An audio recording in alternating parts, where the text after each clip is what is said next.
Were you thinking then when you kissed your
Hello, beautiful people. My name is Davi. I'm joined by Abe and Charlie and two very special guests, the beautiful Rachel, the beautiful Anna. Welcome to our Barbenheimer live stream review and discussion. We hope you guys are doing well. Y'all, how you guys doing? Rachel, Anna, welcome. Oh, thank you. We're so happy to be here. Honored. I'm honored. Abe, Charlie, how you guys doing? We're good, man. We're good. As you can see, we're stuffed in this studio space, so we could not fit Ruby. No. If you're expecting to see Ruby, You in might this hear her. video You or will be live, disappointed. You won't see her, but you might hear her crying outside. As she's crying She's right out there now. crying. Because she knows that As we're we all in speak. here and she feels excluded. But Very true. Charlie, you good? I'm good. Wow, guys. So we had probably one of the biggest days in cinema post-COVID. yes, Where we saw two huge movies, two huge blockbuster films debut on the same day. Greta Gerwig's Barbie and Christopher Nolan's Oppenheimer. We saw Barbie first, and wow, that was an experience. So we're going to stick with Barbie first, and then we'll move on to Oppenheimer later. So, Yeah. Anna, Barbie, if you could describe your feeling when you left that showing, one word, what would it be? Nostalgic, for sure. Playing with Barbies when I was growing up, like, there was so many things I was like, oh my god, I used to do that. And, like, it was definitely cute. Definitely made me want to buy a Barbie. Ooh, that's awesome. Rachel, what about you? Ooh, I think I felt excited for the development of Greta's, just how she's grown in all her films and being really excited about this new ambitious film. So it made me feeling really good leaving. Ooh, Abe, how about you? yeah, bro, I had so many like reactions to that movie. Like it was incredible. I was thinking girl boss. That was the one thing that was coming out. That's what I was gonna say. But no, that movie was awesome. Nostalgia is a really good one. And just unexpected. Like I don't know what I was expecting from that movie, but it like took it beyond what I thought they were gonna do with it. So that's just like the instant kind of reaction that I had. That's good. That's good. Charlie, what about you? That one word to describe your feeling after leaving. One Barbie. word is hard to contain it to one word. I said a million. So Yeah, I know, right? I don't know. I just had fun. Fun is the word I would use. Yeah. It was entertaining. It was good. The one thing I'll say though, if parents are watching, this is not a kids movie. Indeed. Just so you know, No. there were so many kids in the theater. The little so many girls. yeah. Tell the story about the little girls that you were in front of you. There were little girls like sitting all around us and stuff, and everyone was dressed up. Everywhere we went, Yes. everyone was Yes. dressed Yeah. up. We wore our shirts. We wore our As you This can was tell. definitely an event. This was definitely an event. Yeah. So, yeah, there were little girls like when Barbie would cry, they would be like, "It's okay, Barbie, don't cry." I felt so bad. Yeah, I felt but so there are bad. definitely moments in this where it's like it goes into more adult themes and like deals with mental health and stuff like that. And then little girls were confused and they were like, "Barbie's not like this." Like Yeah. that was literally a comment that I heard. Yeah, like two little girls right in front of us Yeah. saying that. Yeah. And so, yeah, if you take your kids to this movie, they will be either confused or surprised by what the heck is going on the screen because they're used to seeing a Barbie be a certain way, and this movie portrays her in that way at some times, but there's also portrays her a different way. So don't be surprised by your children potentially leaving the theater crying. Yeah. Definitely not a kids movie. I think the PG-13 wasn't, rating yeah, should yeah. Yeah. like. I really wonder if some people thought it would be like Toy Story, where it's like, Yeah. it's for kids, but there are like adult jokes. And I wonder if people were like, oh, I brought my kids there. Like, but this is just because a movie is PG-13, it doesn't mean that, I don't know. Like, I feel like You should know. you should, You should, Yeah. yeah, you like, should do your sure. research yeah, before you gotta coming like, in. Yeah. figure it out. Oh yeah, like you mentioned, like Toy Story is PG for Yeah. a reason, Mhm. but then this is PG-13. Like I feel like people have like just forgot about ratings. Like there's a whole reason that we have this rating system, and I think PG-13 is a very smart call out of like, hey, maybe research this film before bringing your small children who like Barbie, because I know that Barbie, you guys might know a little bit better than me.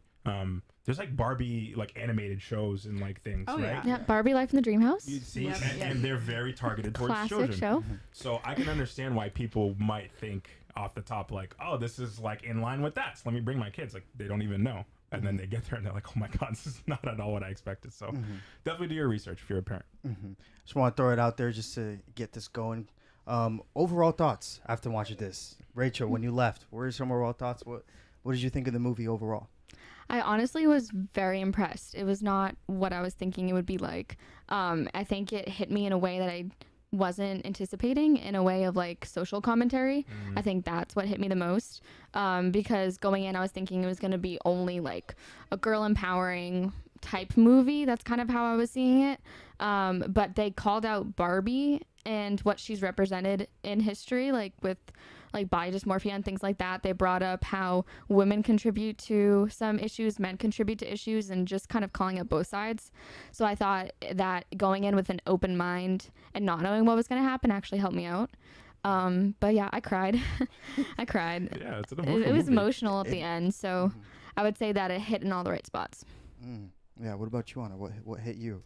No, I would say the same. Like there's like that small compilation towards the end. Yeah. And it definitely talks about like girlhood, and I think like I don't know, it was very interesting, like seeing it, because I feel like I don't want to say that Barbie isn't as popular now, but I feel like when we were younger, we didn't have iPads, we didn't have like other forms of entertainment like that, so it was like Barbie was really what we had. And I do like how you see America Ferrera's character, like it was her Barbie, and like she gave it to her daughter, and like they created that together, because my mom, that's what she did, she bought me Barbies and we played Barbies Same. together. Yep. So I liked that a lot. But yeah, I was really impressed, and like I knew Greta wouldn't let us down. Like No. I've yet to see a Greta movie Right. that I'm not She never does. blown away, and She's like so talented. my She is. expectations aren't totally exceeded. So it was fun, and like as Charlie was saying, like it was, even though there were like like interesting and like heavy topics at times that like definitely make you think, I think it was fun, like, and that's what I really took away from it. It's like I had fun watching this movie. Yeah, it definitely was a summer. It's what summer blockbusters need to be. Same thing we got with Mission Impossible. It gave off for me that same vibe. It gets people to theaters, gets people to seats, but also the commentary, I think, just added to another layer that a lot of people weren't expecting. Abe, comment on some things that you enjoyed about the movie, but specifically, I want to narratively, what worked for you, what didn't, and would you make some changes, or do you think this movie did what it needed to do and executed the narrative well? Yeah, that's a really good question. I'm sitting here trying to rack my brain of things that I would change, and there's literally nothing that I can. If it comes up at some point, I'll let you know. But the entire time throughout the film, I was just like, "This is perfect." Like every time something would happen, I'd be like, "This is so brilliant! Like this is so well done." What are some of the things that were brilliant that catch out Is to this, you? is this a spoiler talk? Can No, we talk? so all right, I'll give a heads up, guys. We're heading right into it. Okay. It's just go, Okay. just go. This is a discussion. This Cool. is just Spoiler Our time. thoughts. This is spoiler talk. this is spoilers. Say it Yes. like it is. The world that they built is so perfectly opposite the current society that we live in. Like Barbie Land is very much the matriarchy, right? And like all of the Kens are just like going after the attention of Barbie and all of the different Barbies, and I was like, this is so very much well done, because this is the opposite of like the stereotypical society that we see now. You know, women having to, you know, do a million extra things to be able to be recognized and whatnot. And that's what the Kens were in this movie. So I thought that set the stage really well for the commentary that Greta was trying to go for. But it was just so perfectly built. Ryan Gosling, for me, when I saw that casting, I was like, yes, like perfect. Because I'm a stan. Like I'm a Ryan Gosling stan for good reason. I think now people recognize. But I just thought the chemistry between him and Barbie, and just the way that the two very much set the tone for this is what Ken is all about and this is what Barbie is all about. It was very easy to follow, and it put you right into the world right away. And then when they go into actual society, you see, you know what you're going to see, right? You know they're going to be disrupted by like, oh, society's not what Barbie Land is. And the flip of that was perfect. Like you start seeing Ken get all excited because there's men on horses and there's freaking skyscrapers, and like everything is so like male centric, that it just like you completely understood what Greta was trying to go for with the film, and they carried that on narratively very well throughout the movie. And then you saw the flaws, right, of like a patriarchy dominated system, and even a matriarchy dominated system at some points. Like it gets exhausting if you want to put everything on the women. It gets really exhausting for them, and you know it's just this imbalance. And I thought that was really well done, and the resolution at the end of the movie kind of like perfectly summed up like kind of the craziness of the society. So very well done movie. I don't have notes. I really don't. I thought it was really, really awesome. So. Yeah, that's awesome. Charlie, narratively, is there anything else that you want to add to what Abe said? No, I think I think there's a lot of different ways to try to interpret that movie, even though it seems that the overall message of it is like very much like at face value. I feel like there's multiple ways to look at it, even though it is a movie that kind of spoon feeds you everything, right? Yes. So like it's interesting to me because like the target audience technically is not kids, but they spoon feed you everything as if they were doing it for kids. Mm-hmm. Right. Ooh. So they give you like, this is how we're supposed to feel. This is how it's supposed to be. This is, what we should fight for. This is what we should strive to do, instead of letting you really read between the lines. However, you still can read in between the lines and determine like, what did they really mean by doing this, that, and the third. But for the general audience, they're going to just get the message that the movie is telling them straight up. And overall, I think it's a good message. We had this conversation. I'm not the target audience for this movie, right? Mm-hmm. Who am I to say like, oh, I agree with this or I disagree with this or whatever. Mm-hmm. But I thought like, the resolution I think is funny because it's like, it puts them back into a never ending cycle of just battling each other because their solution to solving the patriarchy is by reestablishing a matriarchy. And so like, I feel I see if there was like a continuity, I see just a back and forth, right? Always. And I feel like that is kind of where we are at now with society, right? So there is like this patriarchy, and then like you see, a movement from women trying to become more, higher up in society and reclaiming, having more authority. But I feel like the pattern would just keep repeating itself. So it's like a never-ending paradox. It's really well thought out. It's really well thought out. Yeah, it is. Even though it's a wacky, silly, it's super wacky, super silly. But the thing that Charlie said is like it's overstated. Like everything in the movie is very much in your face. Like this is what we're trying to show you. Yep. But somehow there is some nuance between the entire storytelling, which I really also, appreciate. Greta had to get really creative because we've never had a matriarchy like that. So we don't know what it could be like, or like how that balance would be if there is an imbalance. Like we've never had that. So, and I also really liked how Barbie thought that they solved all inequality. That was amazing. Because I do think when Mattel started, or like when Barbie started, they thought that they like changed everything because Barbie did everything, right? She was a lawyer, she was a doctor, she was a vet, she was a mom, she was a sister.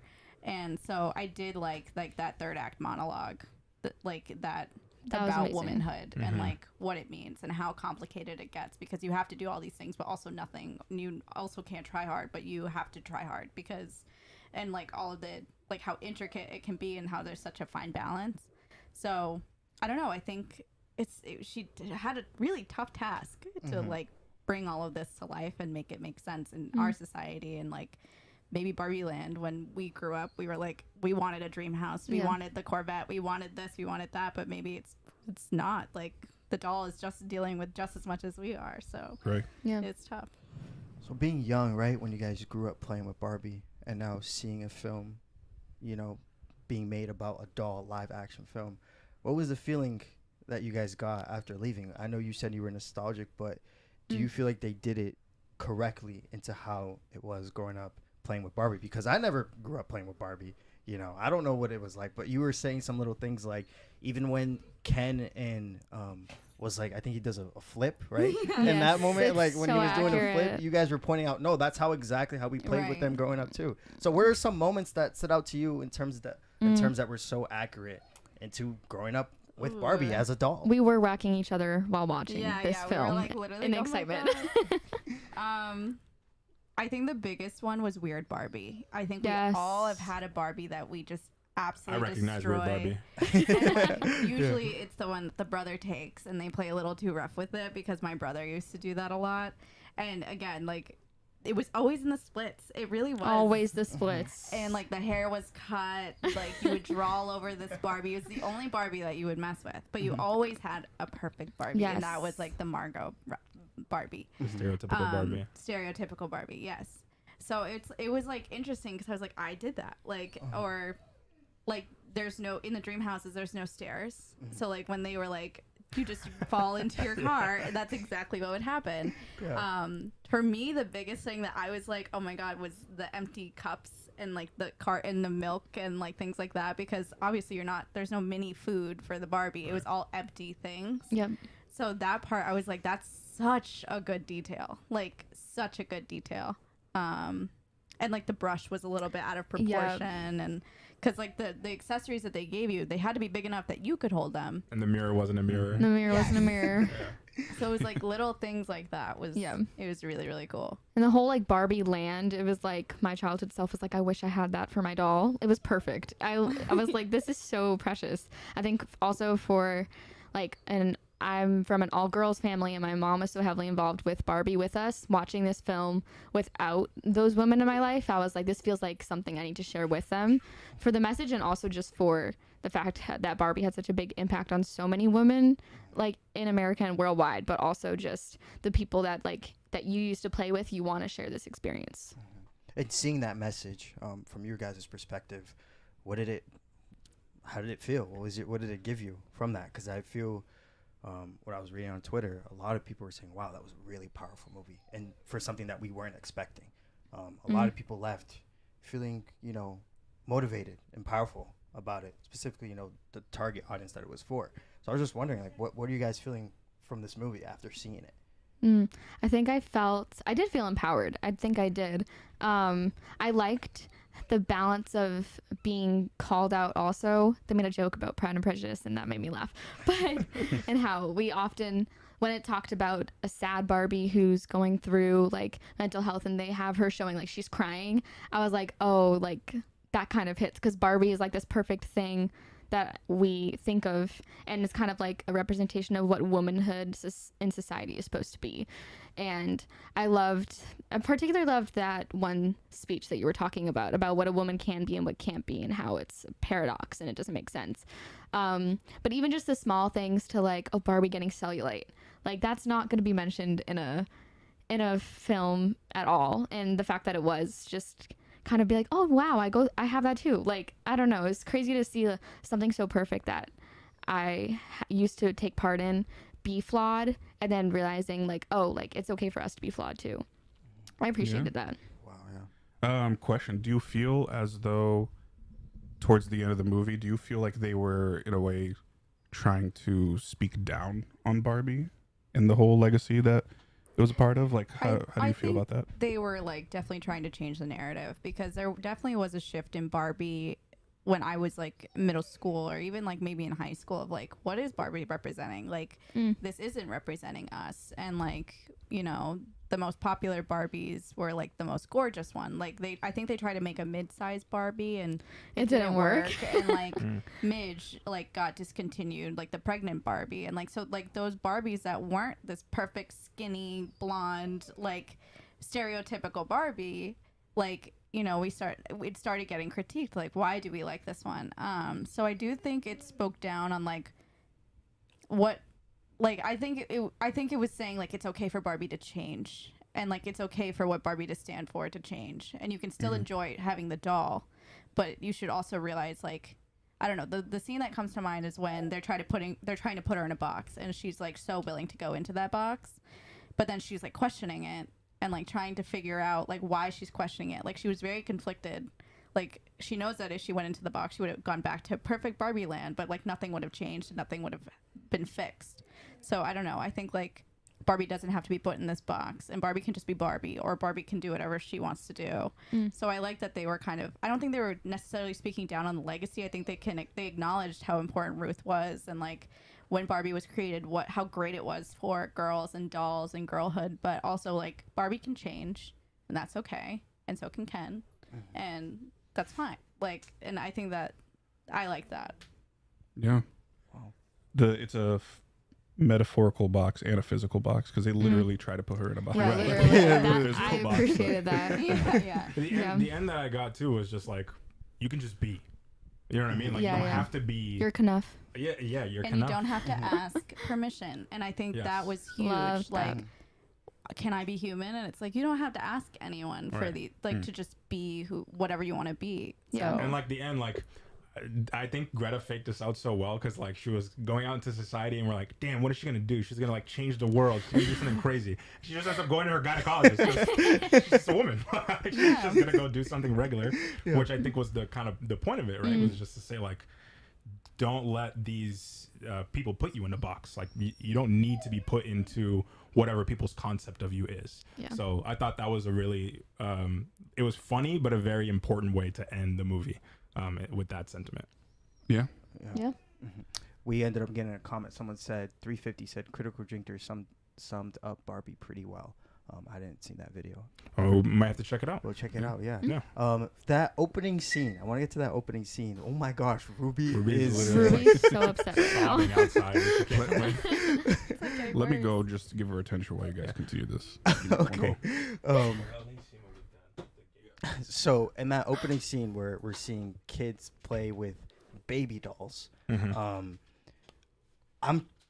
my interpretation was that before Barbie, all kids played with were with baby dolls. So baby dolls essentially like are a weird thing. Are kind of like just they growing really up are. women to be mothers and I not can rant about anything baby else. dolls Girl, we all could take over day. the I think show. that's what I think that's what I got. What is that? Is that Yes. a right interpretation? You're a child taking care of another child for fun. Yeah. Like, Yes. what type of fun is that? And like, they push that on girls so hard to be. This is what you're destined for. Yeah. This is what you should want. I mean, And we you just should played learn how to house. do it now. Like, you saw how little I was running into the theater at this moment, by the way. I was speed racing to get She there. ran. She ran. And Barbie was more mature.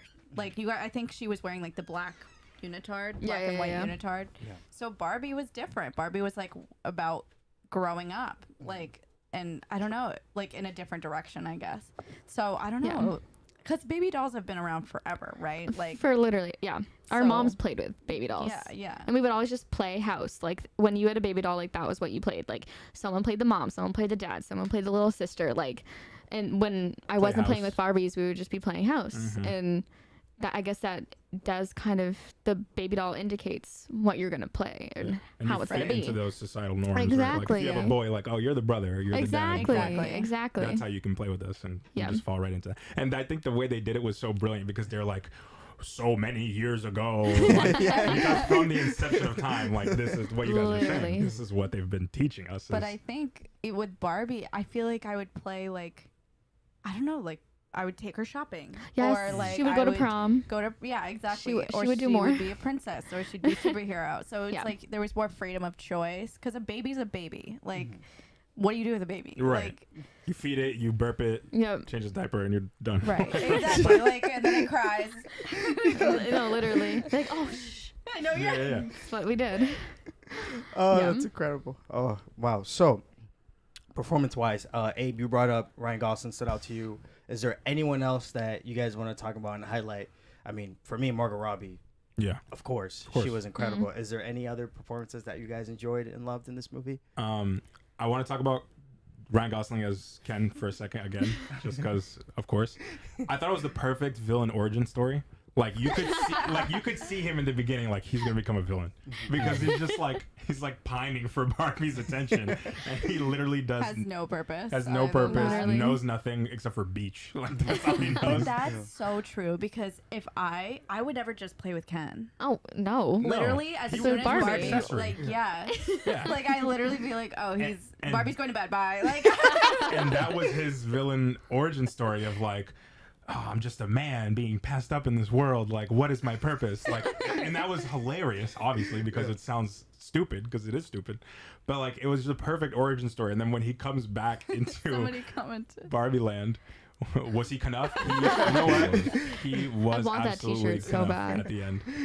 Yeah, I'm definitely getting like that merch. Yeah. They literally released it on Why the does day. it look Oh, so that's comfy? perfect.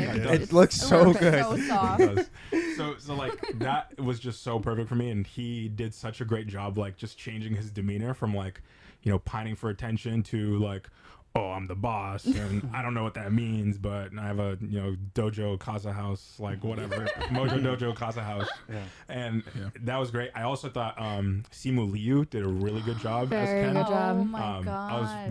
I was watching something that people were saying like he took his role as Ken like super serious, like got to set and was like really invested in it, and like That's awesome. I love seeing it. I Like, love him so much. Really, really I well love done. him. Love him. And then like the Kens did have their moment to shine, like the dance number "I'm Just Ken," like that song was very, very well done, and I was just like cracking up because it was ridiculous, but it was also really good.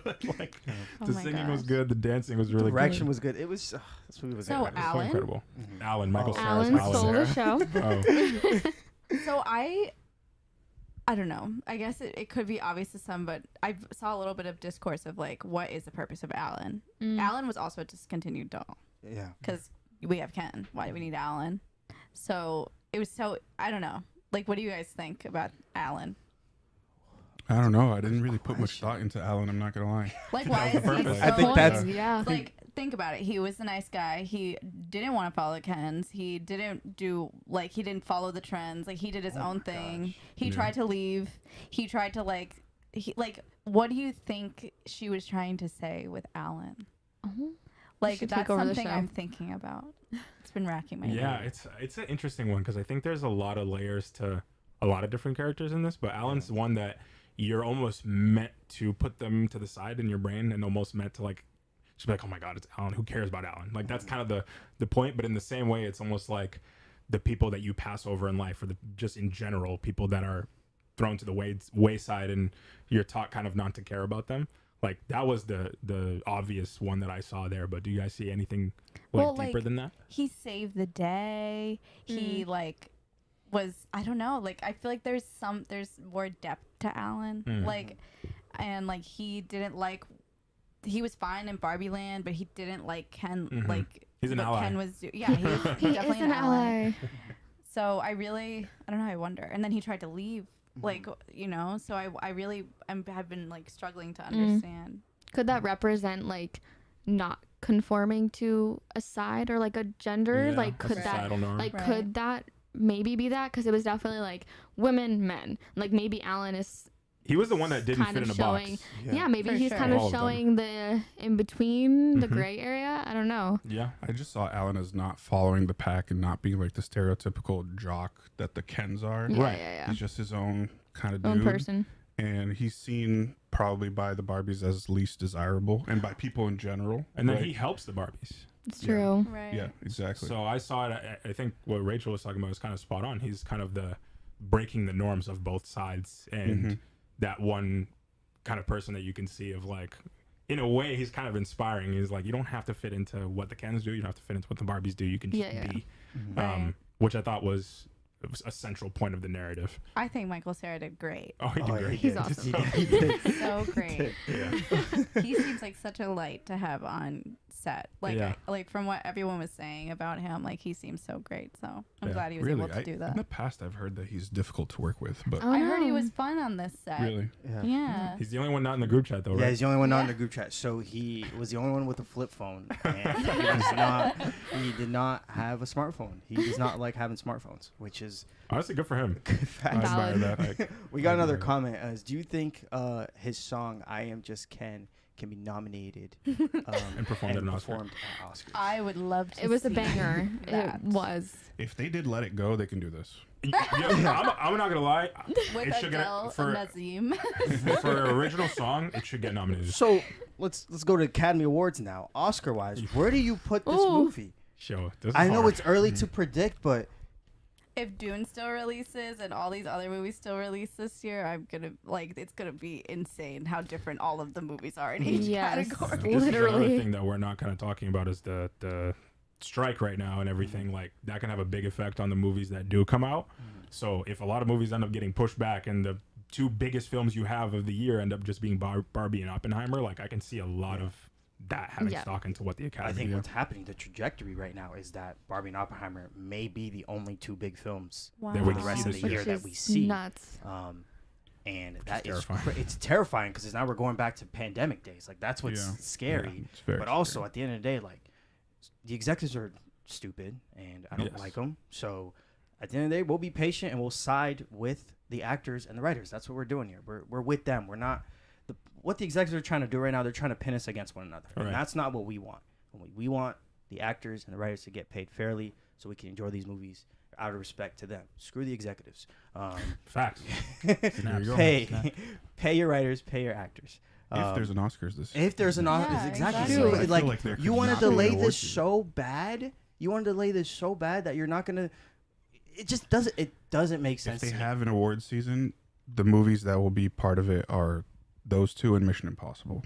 That's it. I think people think Mission Impossible feels sad that they're not a part of this big marketing scheme. Yeah, it's interesting. It's like the ugly wish. duckling of the three. Like, it's a Literally, great movie, yeah. but like Barbenheimer was the thing. You know what I mean? Like Yeah. this became like a I mean, our shirts. pop culture Yeah, like event. they're not on Yeah. the shirt. Tom Yeah. Cruise is nowhere on the shirt. Yeah. And I don't want him on we've the seen shirt. this happen before of like complete opposite genres. Really, I know that Mamma Mia and The Dark Knight were released on the exact Amazing. same day. So different. So good. And completely Love different. Mamma But Mia. like, has it ever been to this point where we've seen two completely opposite genres, two completely opposite target audiences with like very highly critically acclaimed movies? You know what I mean? Like that is where I'm trying to rack my brain, because these movies could both be nominated for Oscars in a variety of different categories, Yeah. and they're completely different movies released on the same day. So that's the thing that I'm like, this is super impressive.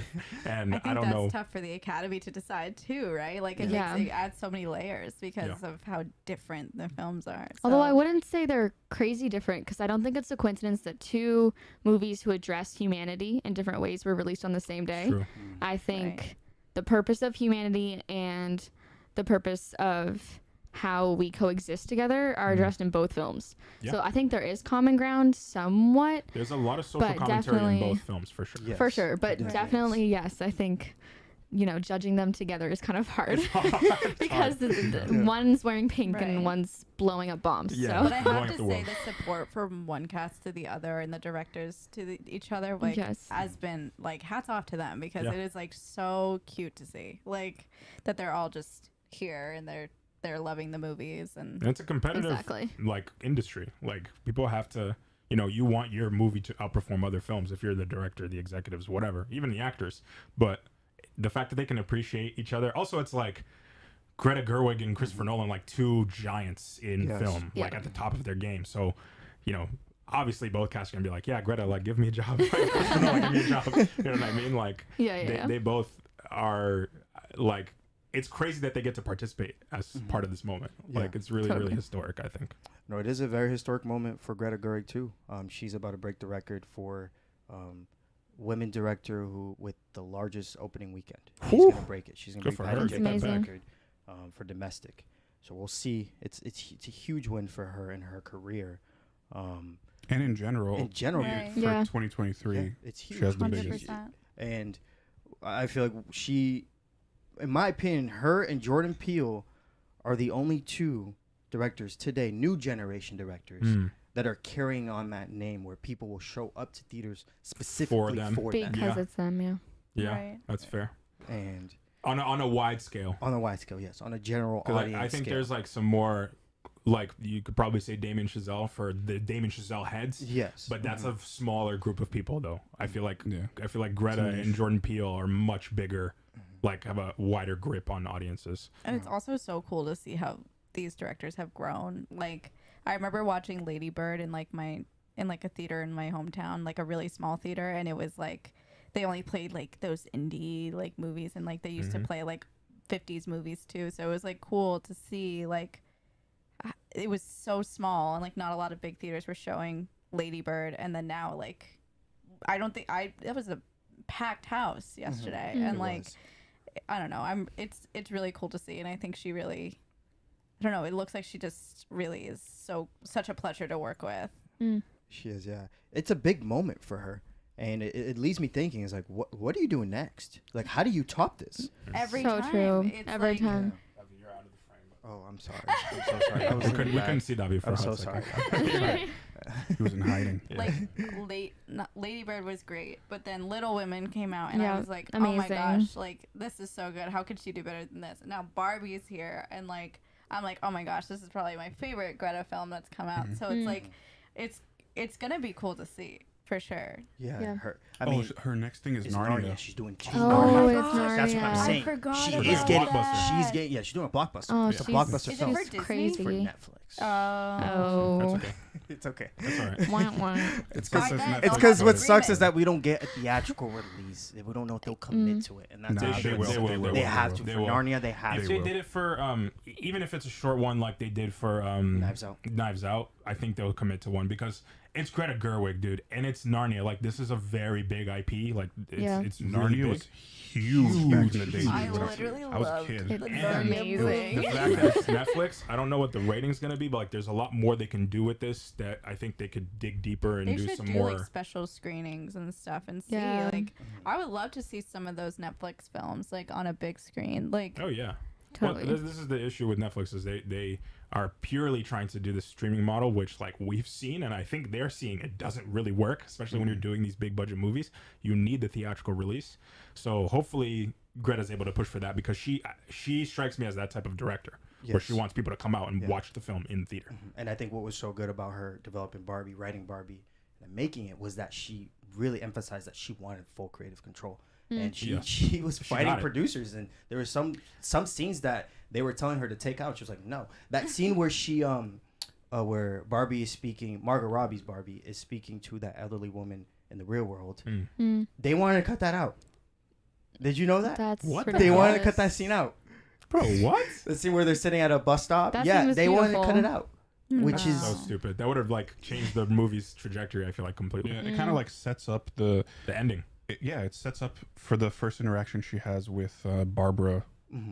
Barbara, right? Is her name? No, Ruth. Ruth. Barbara- Ruth is Barbara's Ruth. daughter. Barbara's mom. Yeah, Yeah. Ruth, who's the creator Yeah. Right. of Barbie. So if she didn't have that conversation before, leading up to that moment, it kind of would have not felt as good. Yeah. But So did they still want the ending to happen the same? I have no idea, but I read a report they wanted that out. Because if they took her out completely, then it would have ended with like Will Ferrell's like, CEO and like no, her ending was gonna be that way no matter what. 'Cause Okay, good. Good. Greta, if you look back at all of her movies, she always has that monologue of like from a woman's Yeah. perspective, like Yes. what it is to be a woman, and etc. That's her bread and butter. That's Yeah, how that's she- her- I that's was her expecting to closing see thing, Saoirse in here at one point. Honestly, no, I heard something that she was trying to get cameos from her and Timmy, Oh. and that they were too busy and couldn't do it. Yeah, they're booked I remember and seeing busy. it being They're booked and busy. upset. They are busy. They are. But she got Dua Lipa and John Cena. That was the best pairing. That was iconic. One thing on Greta that I will say, like,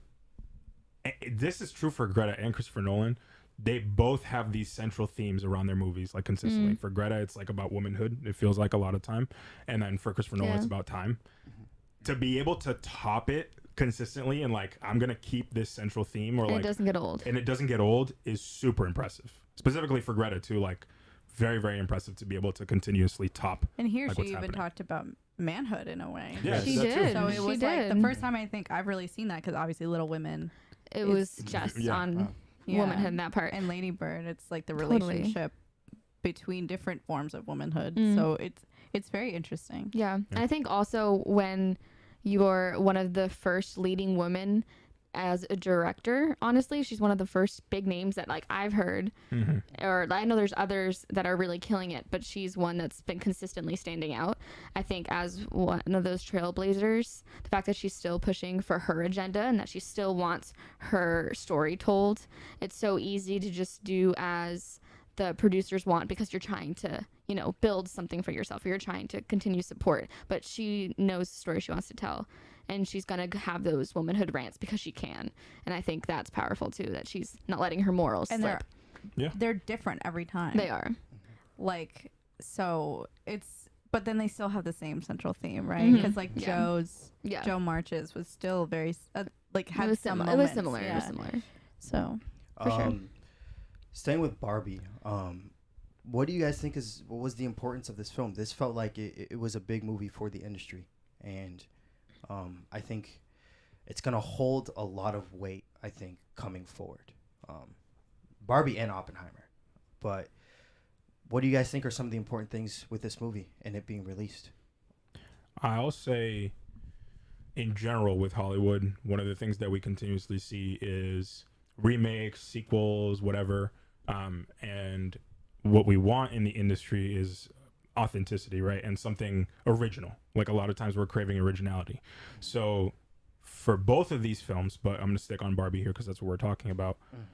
It's very important that Greta Gerwig was able to take like an existing idea, an existing IP, and make it very original and make it very authentic to her narrative, what she wanted to tell. I think that was a very important thing, because if you had given this to any whatever director and said, hey, make a Barbie IP movie, they could have made something shit. Like, they really could have made something shit and like unoriginal and like use a lot of some of the Easter egg stuff to really get at audiences, but not tell a story that's compelling. What she was able to do is impressive. So I think the biggest thing that we want is to say, like, there are existing ideas you can make movies out of, but like, be original, make sure there's a compelling story, make sure you have great writing, a great cast, all that. You can still tell really, really great filmmaking stories with these already existing IPs. You just have to do it the right way, and I think Greta did that. So that's why I thought Barbie was really important. I think also just like what you were saying, like she's breaking records here, like showing women, like I think she's inspiring other female creatives to just like women in general to like take up space. Like, you have a platform, like you are allowed to be here, because it is still an industry that is still very male dominated. 100%, So I think like this could be important to female directors that are releasing this year, like Sofia Coppola. Like, you know, she's already getting a lot of ratings, or not ratings, but like there's a lot of talk. And like, you know, I like, stand your ground. Like, this is your film. Like, so I think it's like for any female woman artist, like take up space. And I think that's just so important. Like seeing her grow so big now. Yeah, that is true. Easter eggs. I want to go into Easter eggs because I know there was a lot that you guys were pointing out, but I think it was done to, I don't know all of them. I don't, but I think it was done to a T where they were not throwing it at your face. Whereas a lot of some, you know, some other superhero movies, you know, they like to. The difference, there was a lot in this movie. There was a lot, but it wasn't like casual. It wasn't like the whole purpose was the Easter egg. Like, the Easter eggs were there so that you could have fun, but it wasn't like the story was centered around like, oh, this one specific Barbie thing that we all know as a kid. That's what I got anyway. You guys know better than us. I don't know. I don't There was know a lot. either. I can't think of one right now. I'm trying to think. For Easter eggs, Yeah. You guys, they already touched on. I know a you lot. guys already Yeah, touched yeah. on it. We hit so, a bunch. Like some of the houses that were familiar, like The the fact one they with didn't the have swing, stairs. the fact that they didn't Yeah, have those stairs, things. the pools being fake. Because I remember there used to sometimes be stickers that you had to put on, Yeah, like for the fridge and stuff. different sounds that were in the dream houses. Ruth That's and true. Barbara's relationship, Yeah, like that was kind of an Easter egg, I think. Yes. Yeah, Yep. yeah, probably that. Yeah. So also there was Ken's relationship with horses. There was a symbolism there, Yeah. I think. And I was wondering, what did you guys interpret Ken's relationship with horses and why he loves horses so much? I saw a video of Greta talking about it before, so I was like, so I want other people to. No, you talk about it. Go ahead. Speak So to I it. remember somebody was asking. I mean, they're on so many press tours right now and so many interviews and stuff. So I remember her saying, like, it's just like an odd detail that she threw in, but she was like, imagine coming here and you have no idea, like, you have no conception or like preconceived ideas of like society and the patriarchy. And like in history, like a lot of our portraits and statues and like books and textbooks and even some money, like it's like a man and a horse. Yep. So she was like, what if he thought that like the world was run by men and horses, like and horses, like together, like not that they would. Fantastic. So like it was just, I like that it was a detail. Yeah. I remember somebody saying like they confused it with a plot point, and it's like it's really just like a detail of Ken. Like I don't think it's like necessarily like a major plot point that he loves Yeah, I horses. don't think so either. But also, Cowboy Ken is like an iconic That is thing, and, true. like, That is true. So I think that was like a cool way to like push it in. But I remember her. I'll have to find the video later. But it was funny, and I think she found it funny. So it's like just a small detail. Yeah. Charlie, what did you think about the Ken and his relationship with horses? Do you have any idea? No, Any pretty notes much to add to it? what Anna was saying. It's like you know, you see just people on horses, they look like they're powerful or hold some sort of authority. So I think he just looked at them like he saw police officers on horses and like, I don't know, just pictures of men on horses, and he just thought that it was something cool. That's it. I saw it as like a symbol of like making fun of the patriarchy, because it's literally that's what she was saying is Honestly. like she's basically saying that like patriarchy is literally just men on horses, and Ken was like, oh my god, like This is awesome. Men on horses. Right. Like, so you guys don't get it? Like the horse is extension of man. She's explaining that to the kids. They're like, oh, So funny. like you know what I mean? Hysterical. And when we go to Brazil, like the first thing we want to go do when we're on a farm is like we're gonna go ride the horse because it's so cool. Like that's all like fun. Stereotypically guys think about is just like what's cool, right? Or like what And looks the cool. fact that they couldn't take actual horses to Barbie Land and they had to use like the ones on a I stick. know, like, I the love stuffed that. I animal loved ones. that. I was thought they were doing such the a funny Gangnam detail. Style Yeah. dance because they were riding like this. It was What- like the Monty Python, like Yes. Literally. Yeah, yeah. Yes. That was What hilarious. joke stood out to you that hit home, that you Oh. laughed at, that you was a loved? lot. When they were converting the Barbies, like, or like, remember, like So one by one. accurate. So accurate. They were kind of calling out, I think, like, just they called out. I feel like they called out the romantic side of like men and women relationships, and how a lot of times it's like the man trying to be impressive and the girl just like going along with it to go along with it. Like I feel like that happens so much. Like- I've experienced it firsthand. Like a It's way just for hysterical. some girls to flirt is like ask Dumb obvious questions Yeah, because yeah. So, like, some men are very gullible. all of my money's in a savings account. Like when they said that, I lost it.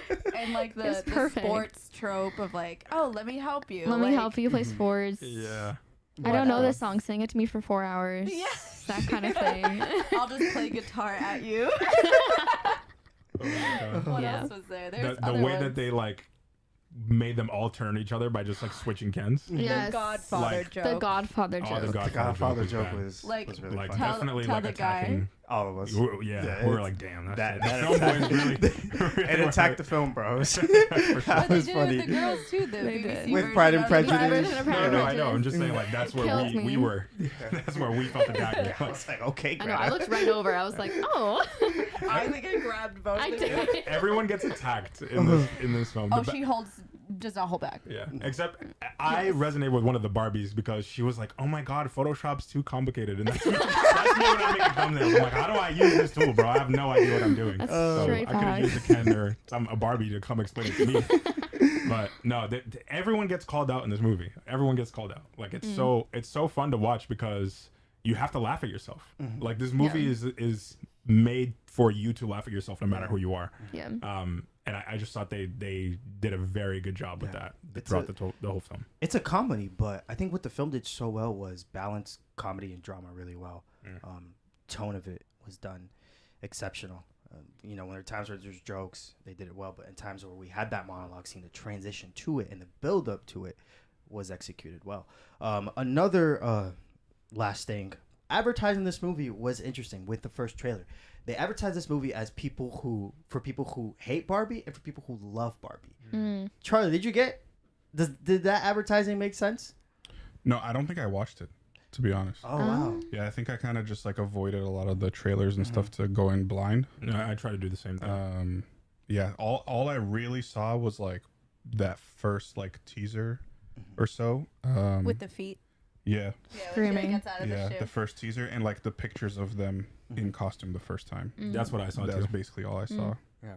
So do you want to elaborate on your point? No, it was just literally the trailer, and they said this movie is for people who hate Barbie and for people who love Oh, Barbie. they said that in the trailer. They said that They in the did. trailer. So I'm just wondering, did it translate in the movie for you guys? Absolutely. Yeah. And I think even just having America Ferrera's daughter, I forget her name. in Yes, the I was movie. gonna say that. The She teenage was daughter. like, she was like, she called Barbie out to Sasha. her face. Like she was Sasha. like, I don't Yep. play with you because of X, Y, and Z. And like, Yeah. and it made Barbie cry, but I also think it helped Barbie realize like I didn't fix anything. Like, Yeah. so it was very interesting that because like I think there is such a love-hate relationship with Barbie. I did relate to that whole scene rant when the teenage daughter is ranting about the negativity that Barbie has had. Because I think there's the age that a lot of people who've played with Barbies go through when you hit like, oh, this this isn't cool anymore. Yeah, I'm not. And cool. like this is and, like, what my friends are doing. yeah, and like, wait, maybe this Barbie doesn't look like me, and how is that even helpful? And then you kind of toss it aside. So I related, and I related to also seeing the mother and daughter relationship kind of be on edge, even because of that, because I've seen that in my own house, and just seeing how like people who hate Barbie could also relate to this movie because of that. Yeah. Okay. I didn't want to dive into this question, but I think, this has been a discourse that has been coming up a lot. A lot of people are saying this movie is anti-men. Yeah, I saw a headline of that. There are so many headlines, and personally, I don't think the movie is. I think the movie critiques, it critiques the patriarchy. It critiques how, at the end of the day, we need to work together. I think that's what I got from it. But a lot of people are hating on it because it anti-men, but I don't think it was. What do you guys think about that? I don't know. That comment makes me laugh, because if that's your thought going in, then maybe you're Maybe the anti-woman. problem. Yeah, maybe you need to watch it again. Because if you're going in with this preconceived notion that this is a girl's movie, and then all of a sudden you feel called out, then okay, maybe you need to work on it. But if you're leaving thinking, wow, they just bashed on men the whole time, then you're kind of going in already with an agenda to view it in a certain way.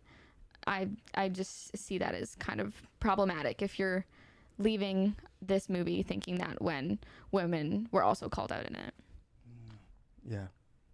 Summed up perfectly. Yeah. I just like, I don't know, again, I felt like this movie really called out everybody. Yeah. So like if to say this movie was anti-men is like very, in my opinion, small-minded. Like, you're very... I think that too, and also like, I don't know. I think that just shows me a lot of fragility. Like you really can't handle any critique, and most of it was humor. Like it's meant to be funny. Like it's a joke. And like, it's a Barbie movie. Like it's like, it's literally a Barbie movie. Exactly. But other than the fact that it's like it's centered around Barbies, it's centered around like this very ideal that women are very familiar with, and like the men are kind of the spectators in the movie. Like they're the side characters, and like you just have to be okay with that. Like I don't know what else to say. And that's uncommon for men to be side characters in movies, right? So yes. I think it could have made a lot of men uncomfortable, because that's not something that you view often. Yeah, it's possible, and I can see why people will be uncomfortable watching this, because it completely challenges like the role and the state of our society today. So I understand why people could maybe like question, but I think that if you're critically thinking about this movie and at the end of the day your summation is that it's anti-men, I think that you need to kind of just reevaluate where you're at. I agree. People are just coming in with that preconceived notion and already rejecting it and not giving it a shot. Right. And I think that's horrible. It's not. This movie literally spoon-fed us so many things, and that's what you get out of it. I think that's horrible. You're missing a big point. You're missing a big point. All right. Yeah. And yeah, that's how I seen it. But before we rate this movie, I want to give some quick facts about box office wise and why this is so big. So a quick fact: if you exclude sequels and remakes, Barbie's 300 million worldwide opening is the third largest ever. Jesus, that's only huge. behind Black Panther and Captain Marvel. Wow. Damn, that's crazy. Which is awesome. And also, it had a 70.5 million Friday opening, which is the largest of 2023 so far. Fourth biggest post-COVID and 24th biggest all-time. It will probably open 170 million domestically, over 300 million worldwide. It is going to be a huge So it's across $1 billion. Yes, it's going to cross $1 billion. And it's all, had the second biggest opening in Brazil of all time. That is second biggest opening of all time in Brazil. This movie's going to do so good. And it's awesome because cinema is back, but I'm going to hold my tongue. Executives, screw you guys. Cinema is back. What was the budget? What was the budget? The budget was reported around 100 million. I want to say. Really? Yeah. Wow. Mm-hmm. There was excluding marketing. Yeah, obviously. excluding marketing. There was makes sense. Pink paint shortages that we talked about. I love that. All the pink paint went to Barbie Land. They all went to Barbie Land. They had to do it, and yeah, I want to start with Rachel. Yes. If you, what is your rating in My this film rating? out of 10? I'd give it a 9.6. Ooh, Yeah. strong rating. Well, Yes. So that's, Strong rating. that's Yes. a strong rating. Anna, you know, I was gonna do a 9.5. Oh, nice, nice. 9.5. Same Yeah. wavelength. Yeah. Hey, You know, I'm in the 9s, but I'm really struggling. I'm gonna struggle to rate either of these movies because yeah, I feel like know. they're. rating these movies it's hard because I think these are multiple watch films. yes. Like For I sure. think both of these movies are multiple watch films in the sense that like the more you watch it, the more you're gonna understand it, and the more you're gonna be like. I can't tell right now how I'm gonna rank this movie on my like all-time list of films, but like it's a really really great movie, so I need more time to think about it. For 2023, For 2023, oh yeah, where this does movie's- this sit? Yeah, this is high, bro. Like this is a 9. This is clearly in the 9s. I just don't know exactly where to put it, but I'm gonna go 9.4 Ooh. right now. Just go clearly down the ladder. Everyone's just going Just slowly getting down. Charlie, what about you? I don't know. I feel like I have to rewatch this movie again Yeah. to get more out of it because, like I said, I'm not like the target audience for this movie. So for me to appreciate a lot of the themes in there is a little bit more difficult. But like for sure, the most I was enjoying myself watching the movie was anytime Ryan Gosling was on screen doing the Ken stuff. Yeah. That was for me very was good. the most enjoyable parts of the movie, and I was like really engaged, especially that last dance number. You He's a know? great dancer. Hysterical. I love it. I mean, there's been videos of him dancing since he was a kid. Yeah. Look at all the La La Land Yeah. stuff. I know. So, back in the Mickey Mouse Club, Mm-hmm. doing the dances. but if you could, what would you rate it? I think right There you now, go. I'd give it a 7.5. That's me right now, but I could rewatch it and it can go higher. 7.5. Yeah. Okay. Yeah. And not to hate on the movie, it's just that it's not necessarily It's not your like- cup of tea. It's not necessarily my cup of tea. Yeah. Like That's the valid. wacky, silly movies are not necessarily my cup of tea. Although Yeah. I appreciate how it was done. Like, It was done well. she in your did a opinion. good job doing it. Yeah. Yeah, I mean, production design. I totally forgot to talk about that. I had on my notes, but production design in this movie was Yeah. incredible, and I Yeah. do expect it to get nominated Mhm. at the Oscars. Set design stuff. The set the design, set was Very production incredible. impressive. design, Costumes. costume design. Yeah. I do expect those nominations to be in the bank. Mm. But if I were to rate this movie, man, I had an expectation that this movie was going to be silly. So coming into it, I was like, all right, I'm expecting some tacky, wacky, slacky, backy. I don't know what Oh, I'm saying. sure. Rhyming now. Dr. I was Seuss. expecting some a silly thing, but another thing that caught me completely off guard was the commentary Yeah. and the shift between comedy and drama and the balance of that. Greta Gerwig did that really well. And again, what she's good at is those monologues at the end of her films. She's really good at doing that, and she Yeah. did it again. Man, and that montage was powerful, man. And I think that's what sealed the bow for me. That was the bow and the cherry on top of the milkshake for me. But I am having a struggle. I'm struggling to rate this movie. Yeah, can what tell. number? I am. I'm struggling a lot. How bad are you struggling? Like, Really bad because Say the number because that first comes to your head. personally, I like Little Woman and Lady Bird better That's because valid. I've connected to Yeah. them a lot more.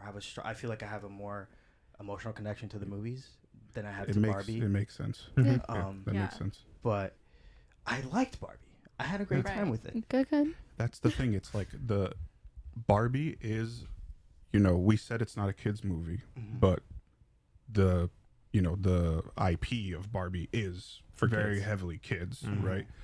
And it's Greta is trying to blend the two together. Yeah. She wants to give her more adult themes that she does in her other movies in an IP that is very much children related.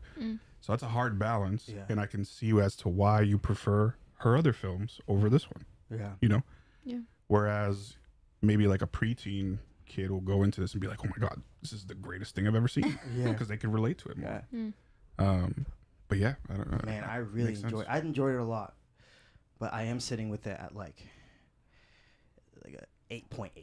I think that's been I've 8.8. And I think if I rewatch it and I keep analyzing it, it's gonna go up because this movie has a lot of layers. But my initial reaction is sitting at the high 8s for me. I'll tell you for like a lot of movies that I need what Charlie's talking about, like, and what you're talking about, like that personal connection.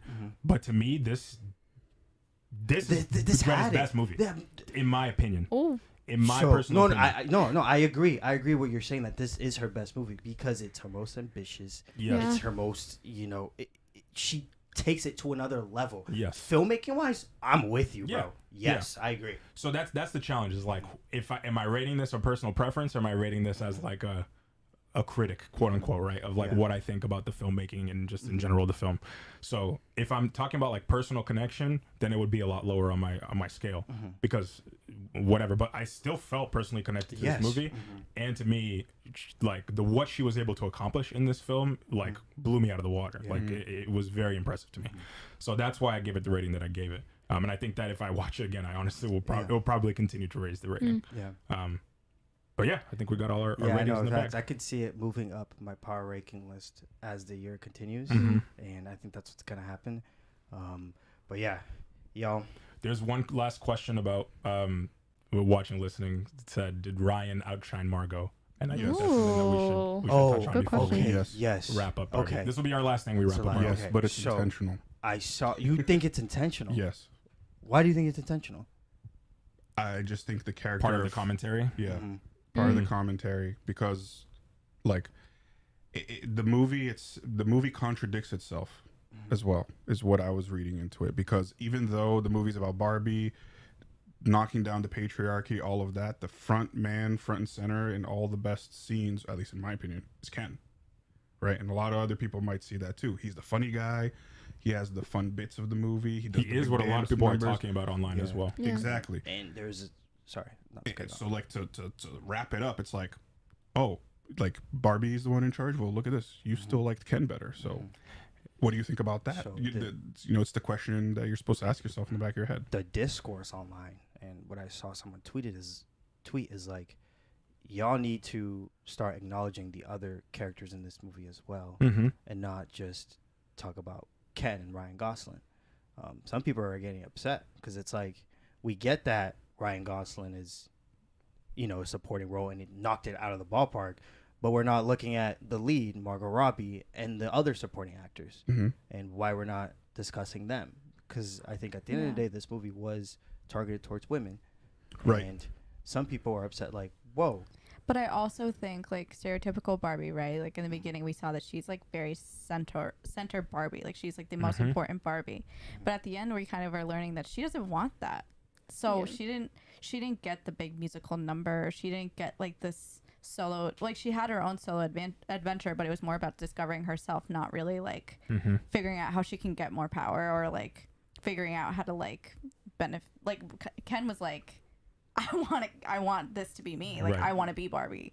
So, I don't know. I think that what Charlie was saying, like, I think it was intentional. I agree. She didn't want that. She didn't, like, I think she was trying to just be, like, what Abe has been touching upon the whole time of, like, she doesn't need to be anything. Like, so I think it was purpose, like, purposeful. Yeah, I think I definitely agree with Charlie in the sense where the role that he had in this movie and how big he actually became as a discussion topic is almost like directly intentional from Greta. Like, she almost wants you to be uncomfortable with how much you liked Ken and how much you liked Ryan Gosling's character. That's interesting. I like that perspective. That's what I think like Charlie was that. saying. I like that perspective. Yes, and especially because going into it, you don't expect. Well, you said you expected him to be the villain. I didn't, because I thought the villain was going to be Mattel, like and Will Ferrell. In a way. Not really, because they all they were doing was trying to get Barbie back and get her under wraps, but they didn't really like push to like they didn't push further like you would see in another movie where like maybe they entrap her or whatever and try to brainwash her. Like, they didn't go too. They kind of wanted to, though. That was their purpose. But they didn't go too far, right? Yeah. They didn't go too far. The real villain was Ken. But also Ken was making them money, right? Like, remember there was that Exactly, one moment of, exactly. like, well, these houses are flying off the shelves and, like, yeah. people were buying Ken dolls. So it's, like, tough because I think they also wanted to see for themselves, like, could this work? Yeah. But the way I see it is that Ken was the villain and Mattel was basically like his minions. Right, right. It's strange how that worked out, but but again, like I do think that the commentary was intentional, and the way that Ken shines in this is meant to make you uncomfortable almost when you think about the grand scheme of the movie. And there's like an interview, I think Margot Robbie is talking, like she's sitting side by side with Ryan Gosling, and she's talking about how she's been such a big fan of him and like all this stuff. And then eventually he's like, okay, enough talk about Ken. We're going to talk about Barbie. Like he's even uncomfortable with the fact of like, if you understand the commentary of this movie, the fact that people are focusing on me so much is uncomfortable for me. So I think that's like, it's intentional from Greta. And in my opinion, if it's not, then but I don't know. I do see what you see on my socials too. It's a lot of like, Ryan's getting that Oscar, blah, blah, blah. And it's like, okay, Margot still did an incredible job. Yeah, like, she really portrayed, like, that's the Barbie that I know. And Barbie I want to see. Like, so I think it's tough. But again, they were very different characters. They took that Barbie and Ken, because Barbie and Ken are, like, together. You think of them like this, they're the same. They complement each other so well. And here, like, you get to really critique both of them in their own way. So it's the way he was written as well. It's like perfect. All of the other characters, the way that they're written, they're not meant to shine as much as Ken. Like it's obvious from watching the movie that Greta put a lot of focus into writing Ken, his character, and he's supposed to shine. Like he's supposed to be front and center every time he's on so screen. when they wrote Ken, they already had Ryan Gosling in mind to play the role. They're already writing it for him. And I think the reason why there's this discourse online, like people like, yo, Ryan's going to get the Oscar, is because this is the most different role we've seen him play as well. Yeah. Like it almost felt like he was stepping out of his comfort zone, at least to me, because I haven't seen him do something so like wacky and just embrace it so much as he did in this.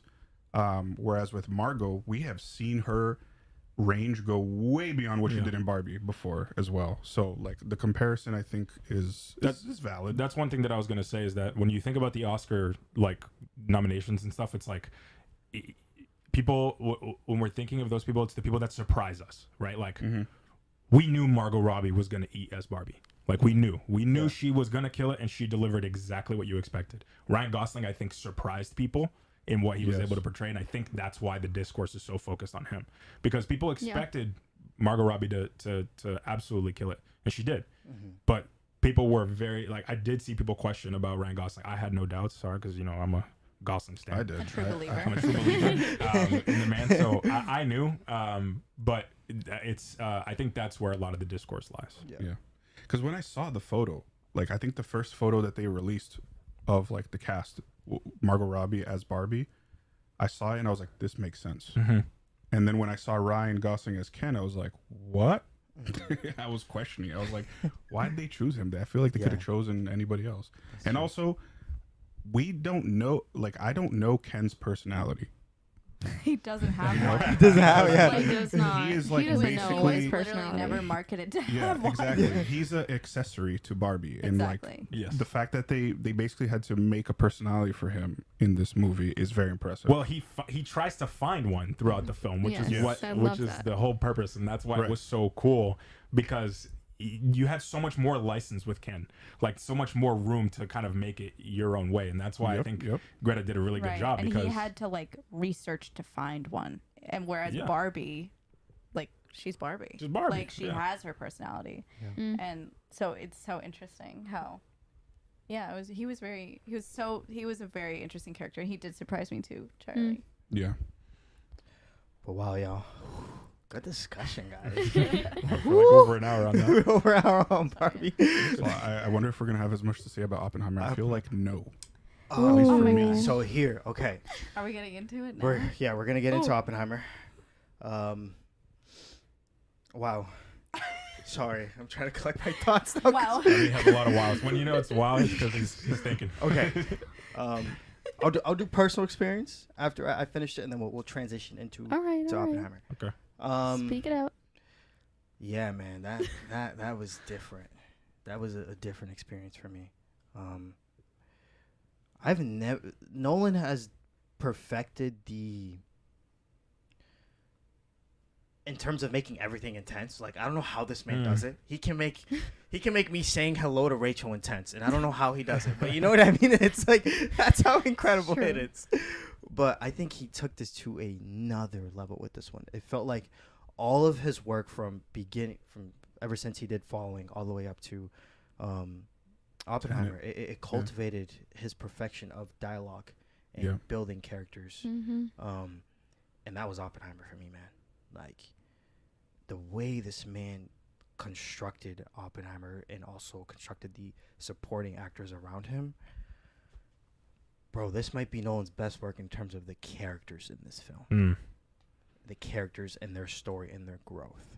Well, this is the most like character-centric film that he's done. But I think that's what he always wanted to do, is build up to something like this. This is a true character study. Yeah, and it's like it felt so real, bro. It felt so real, and man, I feel like it requires a second viewing. Yeah. Oh yeah. Well, our first viewing was a little. But It was a little rocky. Abruptly interrupted by a power outage. yes, Bro, halfway through the Right before like a major reveal. Yes. Yeah. Yes. So for people who are watching, we did see it in the 70mm IMAX. Yes. Which apparently has been having a lot of problems. Which I around had the country. no idea about, by the way, before we were sitting in that theater. Yes. Yeah, I didn't know either. There have been multiple issues with screenings of the 70mm format, and our theater was one of those as well. It just kind of shut down mid movie, And we were terrified. Like, absolutely terrified that we were going to have to go home watching Yeah, only there was a lot one of half different of emotions. Oppenheimer. Yep. There was a lot. Everyone was looking around like, oh my gosh. I had faith. I Yeah. was like, You did. People took it as an intermission to go to the Yeah. bathroom. Yeah. They're like, But I think the good sign was that we saw a lot of people coming back with popcorn. yeah. And we're like, Yes, we're like, okay, oh, so I thank think they're God. gonna Yeah. I think they're Abe's gonna run it face back. was, Like we're pure good. devastation. No, I was so devastated. I was He like, was no way. When can we buy the next ticket for the next movie? Yeah. I was already looking, and everything was sold out. Sold out. Everything sold out this weekend. Crazy. So it was crazy. But Yeah. starting with Anna. We'll start with Anna. And then we'll go boom, boom, boom, boom, boom. Overall, Cool. what do you think about this movie? I think Oh my goodness. it's overwhelming. So the only, obviously, like I know of Robert Oppenheimer, but from school, like I think the last Yeah. time I heard that name flying around was high school, like American Yeah, like history. A-push, yeah. Yeah. And all I can think about is like, we talked about him in a way that he wasn't a human being. Like he had a function, he performed that function, American hero, goodbye. Like I didn't know anything about him. Yeah. And so before going into this movie, like I kind of did what you did with Barbie. Like I didn't really watch much because I really wanted to go into it blind. I'm a big Cillian Murphy girl.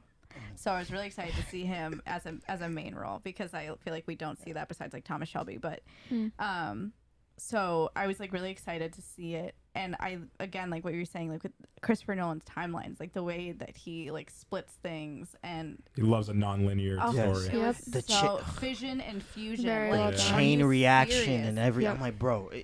And the black and white versus the color, and then when they come together, like I'm like, Yeah. you're Yeah.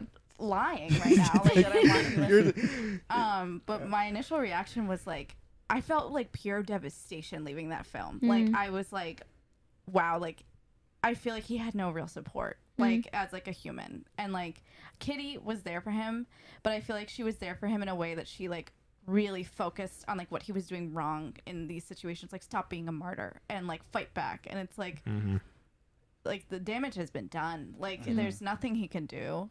And I don't know, I felt so devastated for him. Like what a life. What about you, Rachel?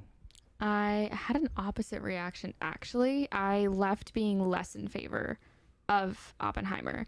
I think the entire movie, I wasn't in favor of, honestly, anyone. Like, character-wise, because I was in the moral dilemma the entire movie. I know we'll talk about that later, but I think I was in that moral dilemma the whole time. It was more... I walked out more appreciating what Nolan had done and what the cast had done. Because I came in the same way. Like, I came in blind... I honestly, again, only knew from school, and I have been interested in this period in history and wanting to know more about it, so seeing it in a cinematic type presentation was really interesting.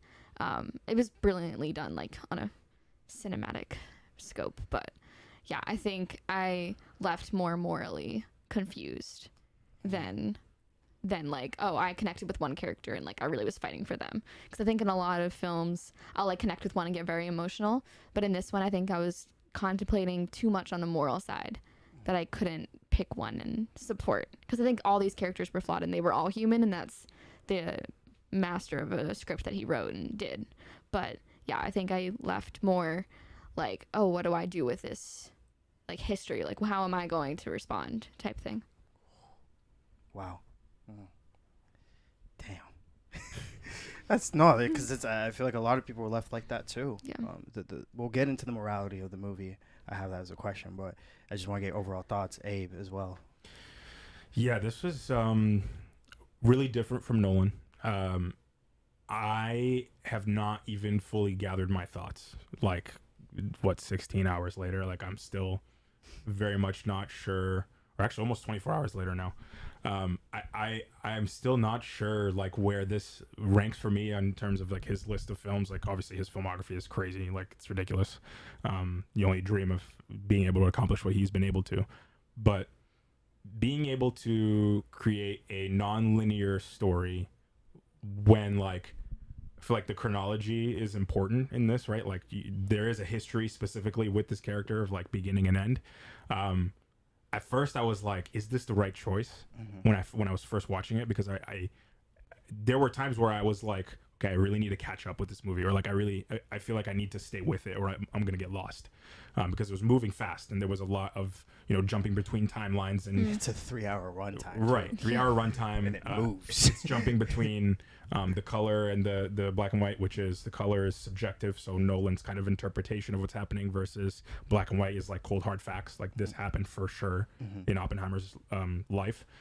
So there was a lot to digest, but to be able to take a biopic and still make it so Christopher Nolan is super impressive. Yes.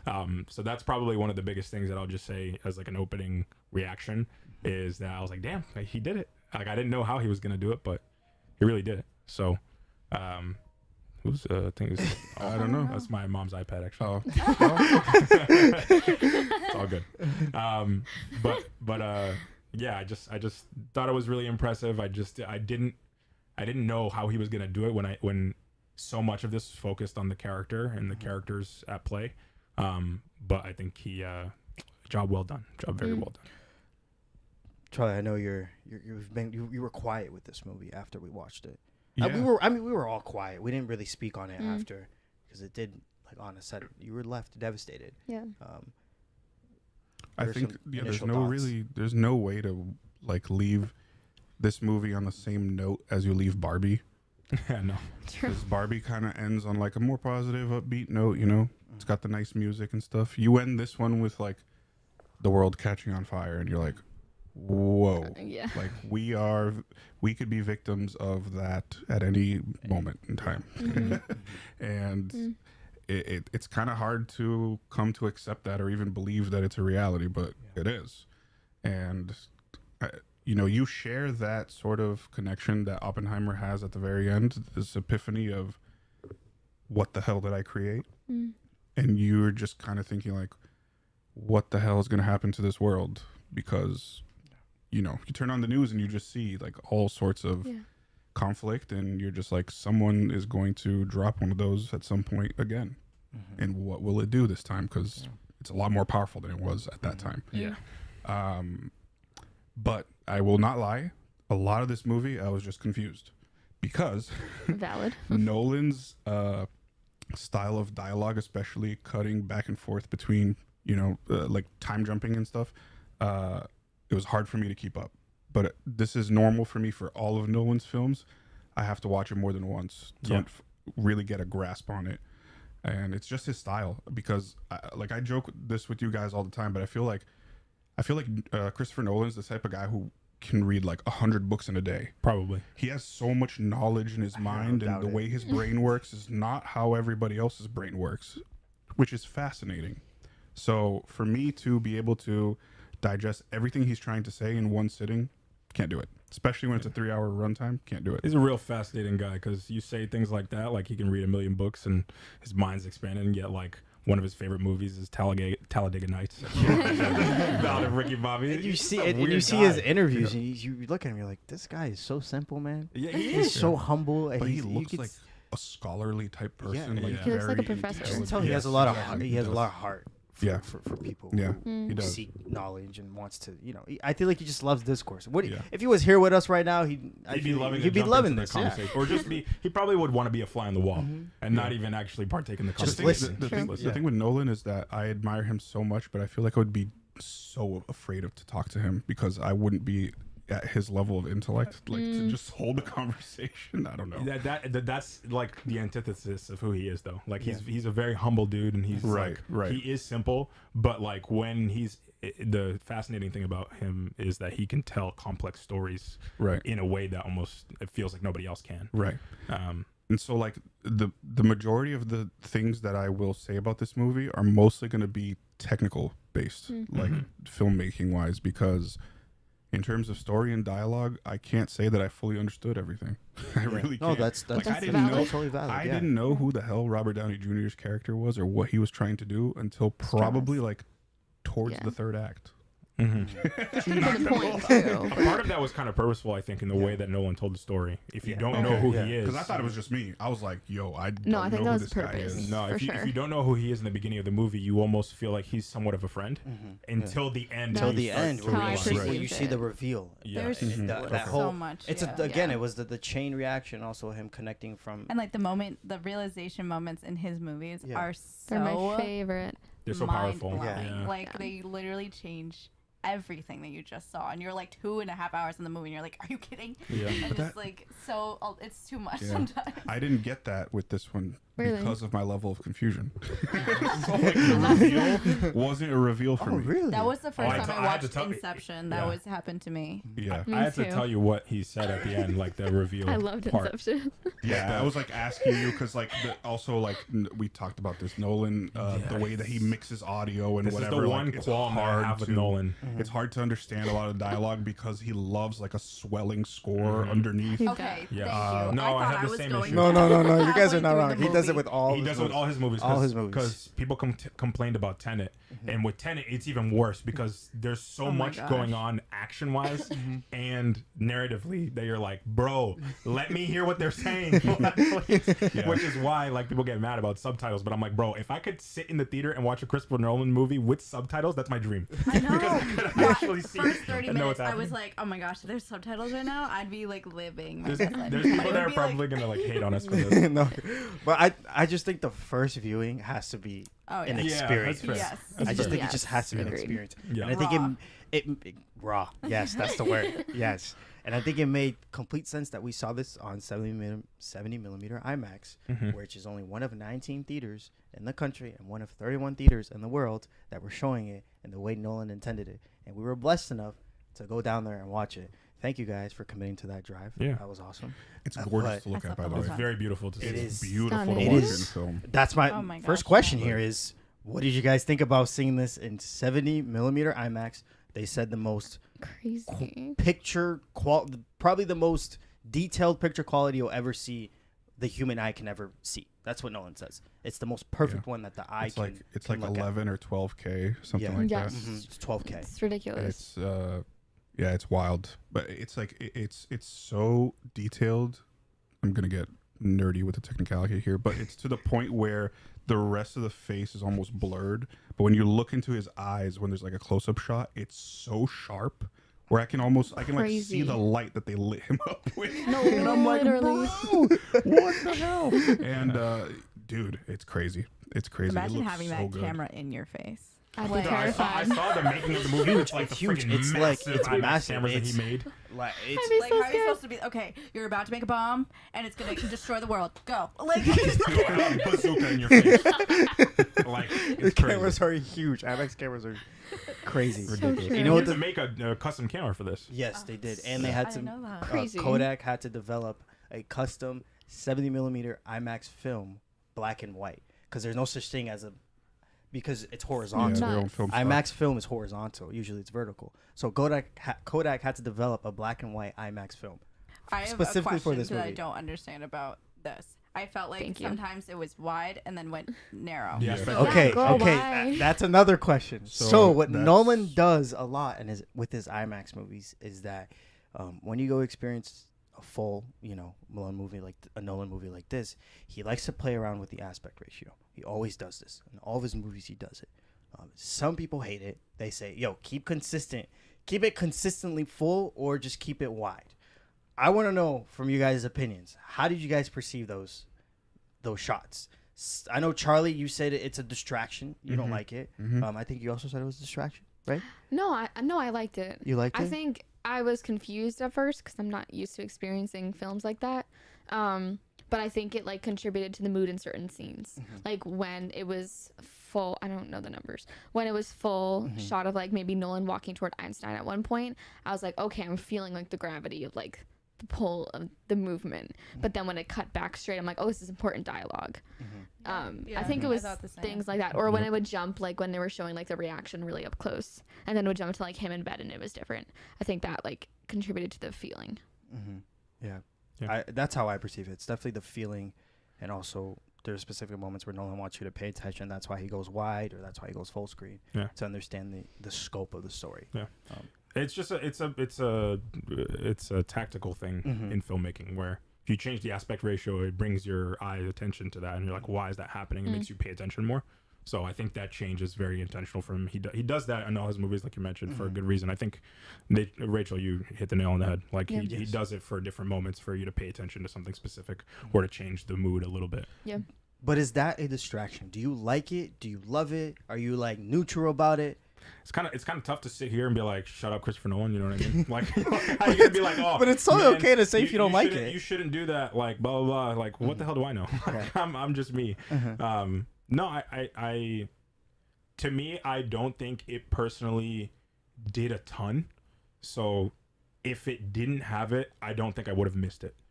But I can appreciate the nuance of it. That's kind of where I'm at. Kind of sitting on the fence. Anna, did you like it, or would you want it to be consistent? I don't know if it's like just where I was sitting, but with the full, like I had a hard time seeing the bottom of the screen, and I don't know if it's because like it was literally the entire screen, and we're like the theater isn't that massive. Yeah. So I did like the narrower shots because like, okay, I can see everything that's happening. Not that I'm missing much on the bottom of the screen, but it was just a little annoyance.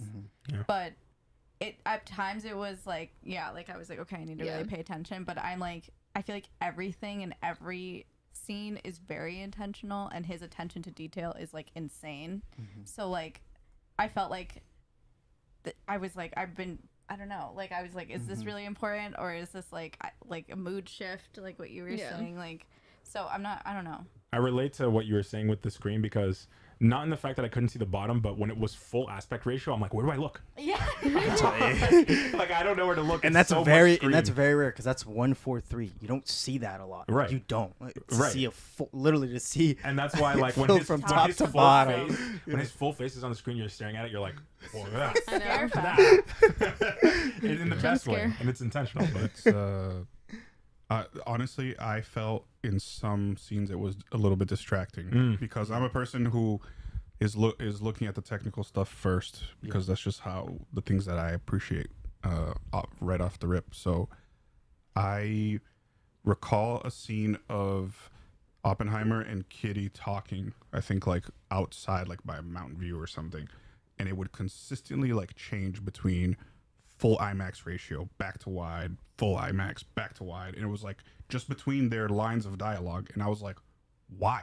just hold it wide, bro. I know why he was cutting wide, because he wanted to like show the landscape and stuff, because that's really hard to do when you're shooting 70 millimeter.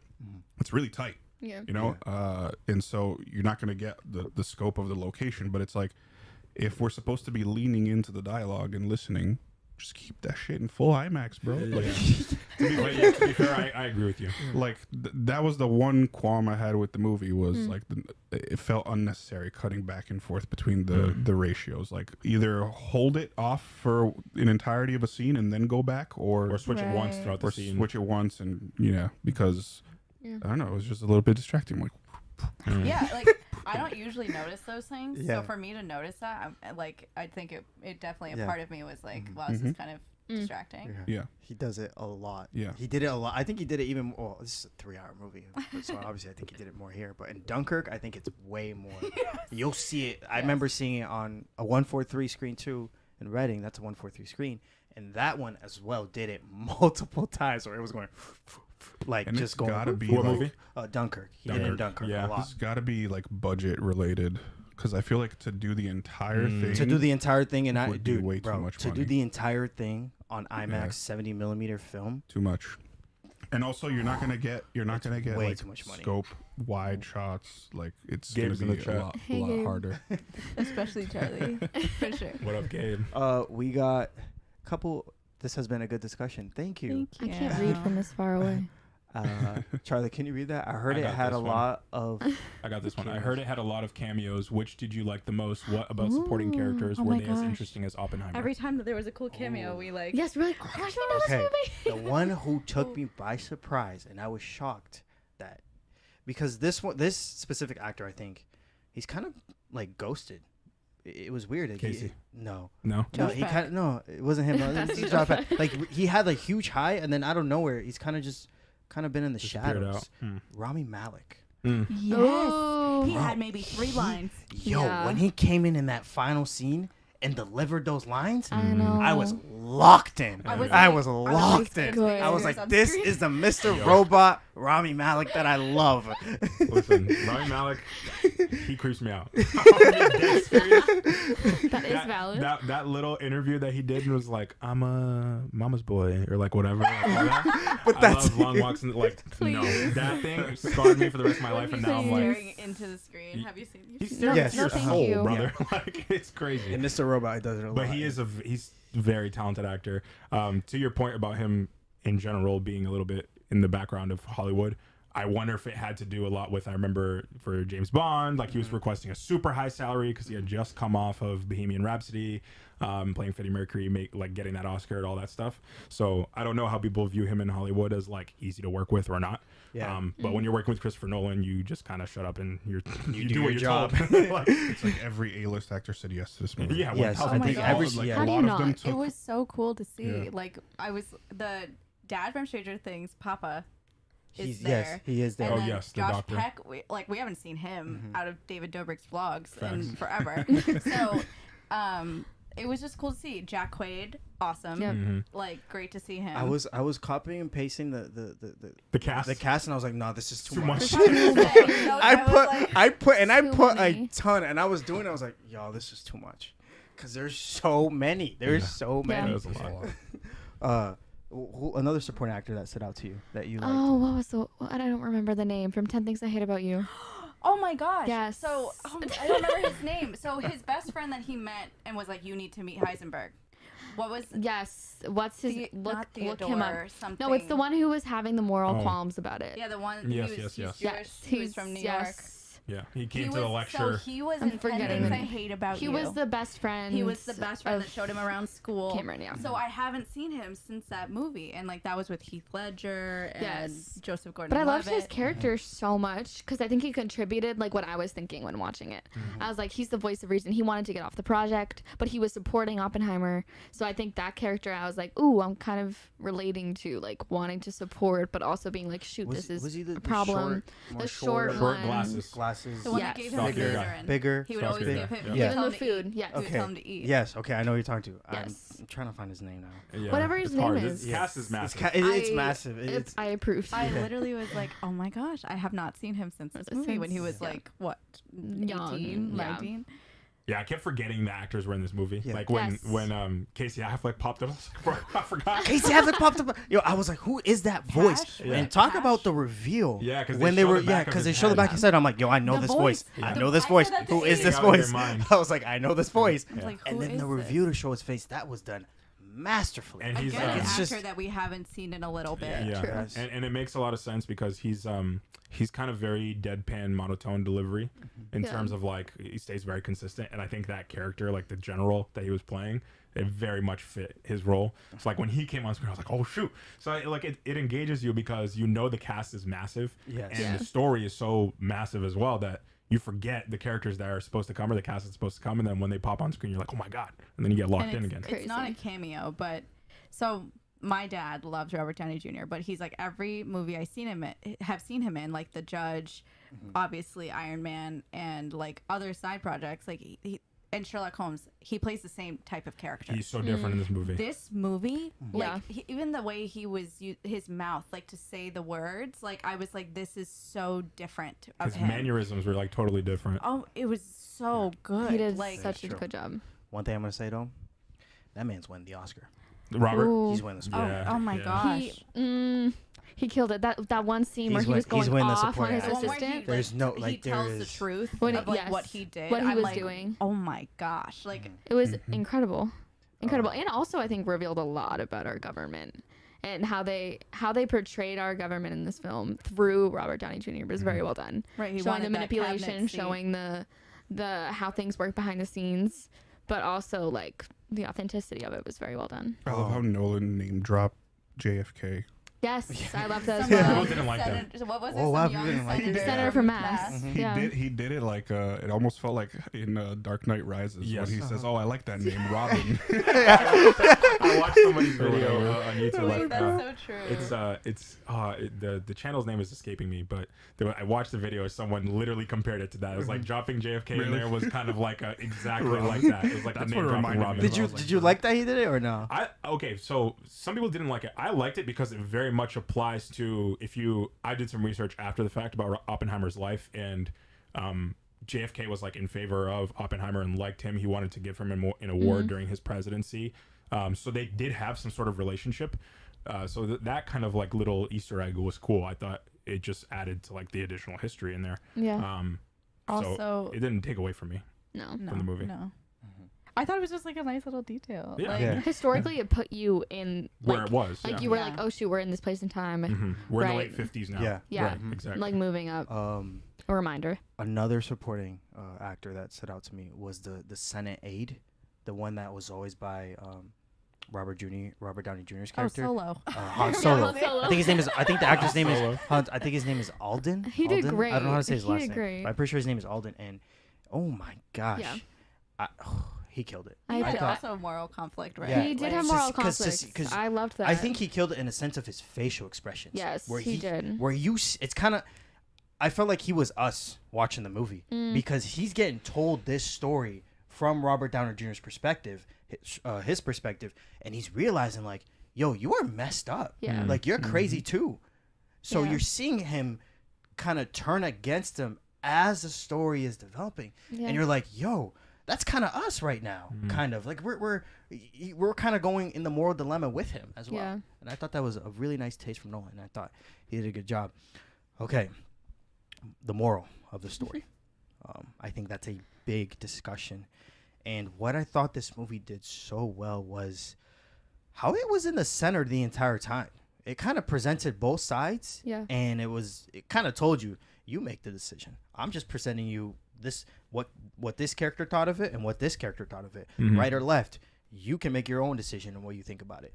And it is a tough decision that honestly when I left this movie, I don't think I was able to make one. I don't think I was able to In terms of whether or not the choice of creating the bomb was morally a good thing, is that the Yeah. moral dilemma? That's you're the talking moral about? dilemma. Yeah, I yeah. think that's what they want you to fight with. And Mhm. I'm there like, man, I don't even want to tackle that with my brain. Yeah. Because I just saw how messed up Oppenheimer got. Mm. So to even just Right. discuss it in my head, I'm like, I can't do it. Yeah. Yeah. I think this movie could be taught in like a philosophy ethics class, like because literally same thoughts. because coming out. it's very much the entire way through made for you to feel very uncomfortable of like what is happening and Yeah. you know, sorry, the iPad's ringing again, distracting me. Navi, can you grab it for me real quick? I will. So I could turn it off. But that's the thing that I was just talking about, is just like the moral aspects of it, the moral dilemma. Charlie's got it, thank you. The moral dilemma throughout the entire film is very present, and everyone knows what's happening. You know what I Yeah. mean? Like everyone knows not the entire details of all the story, but you know where it's going. Like he's gonna create the atom bomb, we're gonna use it. You know, and that is again like a very big piece of filmmaking that is important, is like, how do you keep people engaged in a story that they already kind of know, right? Like, you know where this is heading.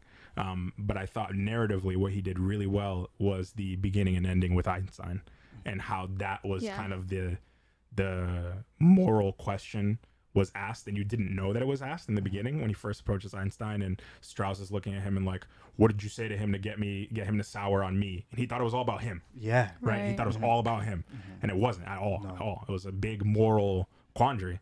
And at the end, you understand that he's talking to him, and he's like, yeah, we had this theory of, you know, if we set off this atom bomb, is it going to light the entire world on fire? And the chance is near zero, like very close to zero.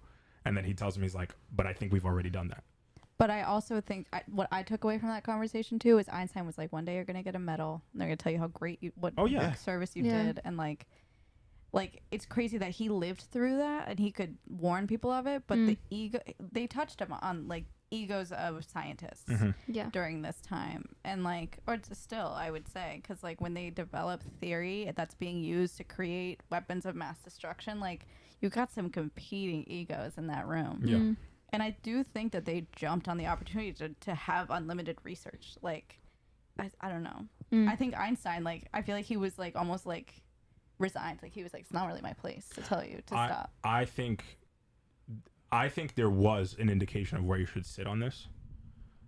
Well, I mean, I think Einstein is the moral compass. Like he where he sits is the moral compass. And in real life, that's what happens. In real life, yeah. Because he didn't get to sit on the Manhattan Project because he was a known pacifist. He was a person who didn't like violence. I think, yeah. And that was one of the reasons that he wasn't given security clearance to be able to be on the project. Yeah. And if he did know what was happening with the project, he probably would have like intentionally sabotaged it. I don't know how accurate this is. I'm not a historian, but I know that he signed off on a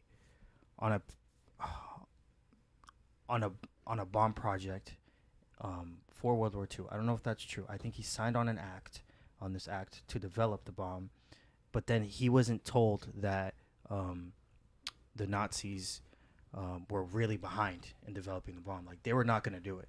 So the reports come. So I'm just gonna do this. So I researched this the other day. Yeah. He knew the Nazis were doing it, and he fled Germany because of that. They were pushing out all of the Jewish scientists and whatnot. He left Germany to come and told the U.S. that they were planning a bomb and that they were developing it, but they wouldn't let him on because he was a pacifist, and he was not going to, like, in his moral view, he wouldn't contribute to that. Because I was going to say, I think I remember seeing a picture of Einstein like working on the bomb or just near it in general.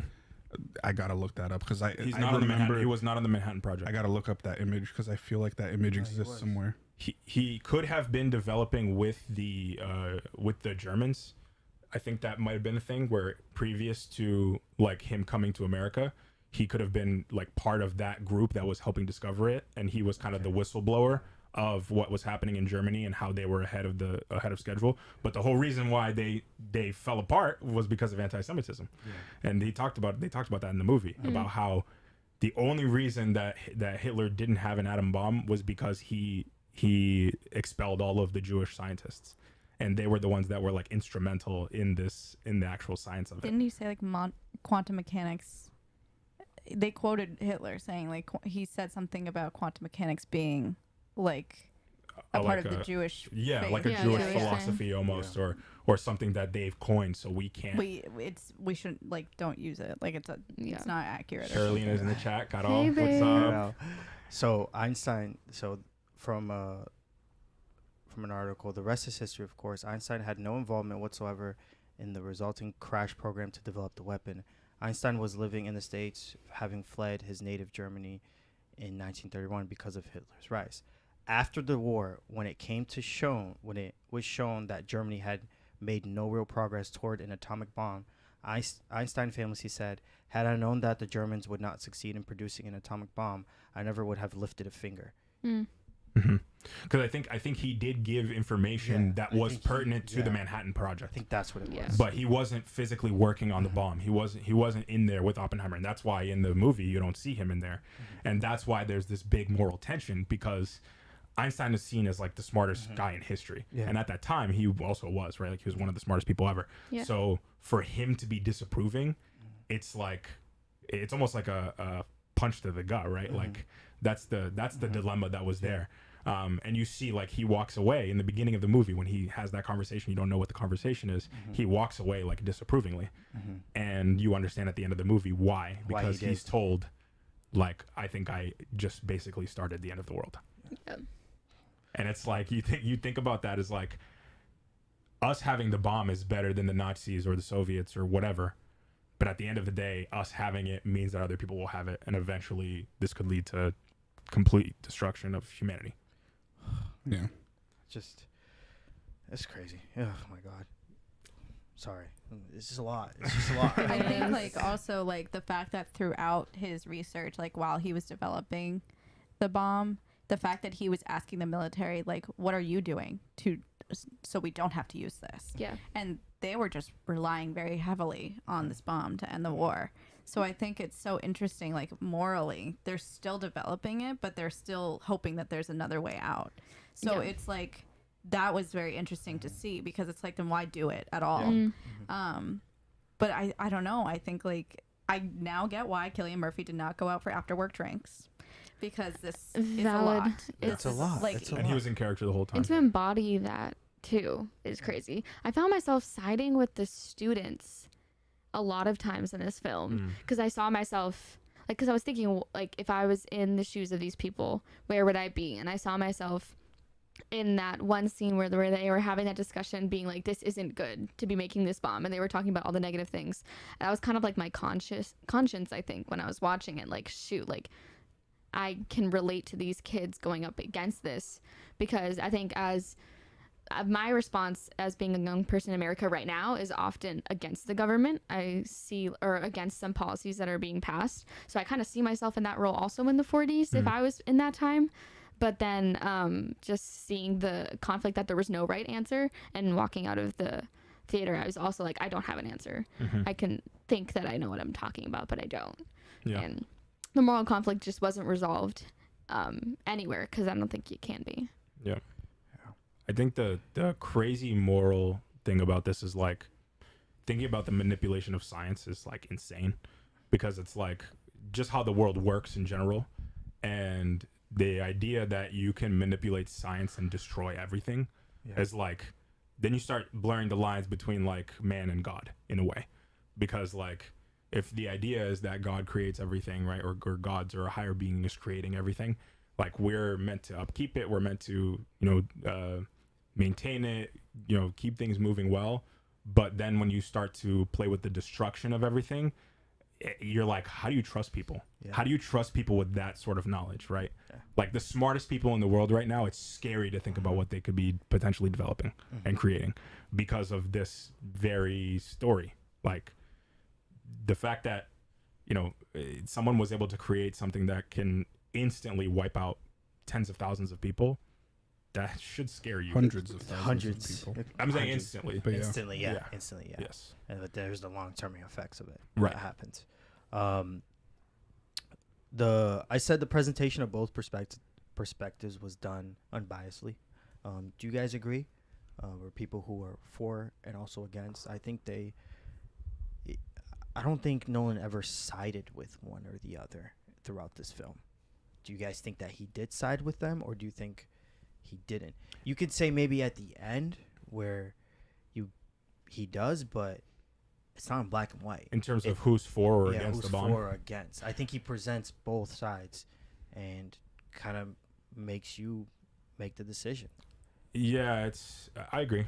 I would agree. I think the narrative is carried in a way where you're not entirely sure, because at the end of the day, like, it boils down to this. Some really, really bad people are going to develop this technology. Would you rather your country develop it first or let them do it?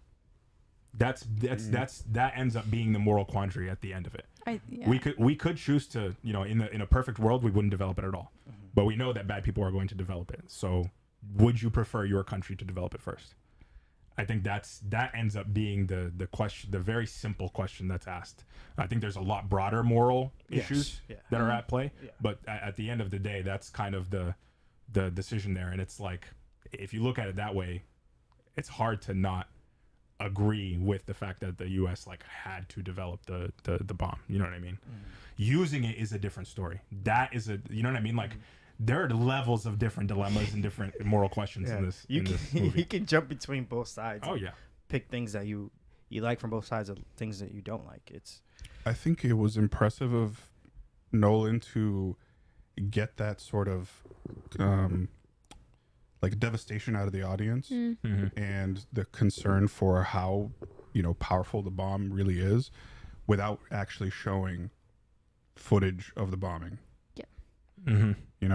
So there's only one scene where Oppenheimer is like watching the film reel of like the actual explosion, the people that like got radiation burns and stuff, but you're only seeing his face. You don't see the actual footage. Right.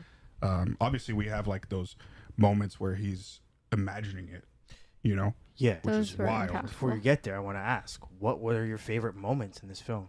Because I know there was a lot of haunting moments that kind of really made you devastated. Charlie, I know you had one specific that you sent to us. Yeah. It's that one where he's going out to make the speech. Yeah. Post bombing, where he, you even in the trailer you hear that like it sounds like almost like a train chugging sound or like a stomping, and it turns out to be like the people who are rooting him on, stomping there, like celebrating patriotically or whatever. But they make the sound like so haunting in the movie, and It was. oh my gosh, man! I want to address Ludwig's score. Oh, bro. Jesus. Fantastic. Incredible. My goodness. Incredible. But I don't know if I can listen to it just like to listen to it because Hell no. it's haunting. I haven't turned it on. Depressed? I haven't turned it on, but I'll probably like go Depression? through it and just Pick hear out it. Yeah. But So I really enjoyed that the flashes of light, like when he starts to picture what it must have been like, the bomb going off and like the people's face, like the skin peeling and stuff. He was looking at the audience and seeing that, and also the explosions being anticlimactic but also realistic because of the speed of light versus the speed of sound. So like the bomb goes off, but you don't get the sound of the bomb until like a minute after, where it just catches you by surprise. It's like poof, just exploding in your face. And I had a jump scare. Me too. I did too. that, you know what's so incredible? Oh my God, the freaking Trinity test. Oh my God. Wait, Yeah. but what I What was also, yours?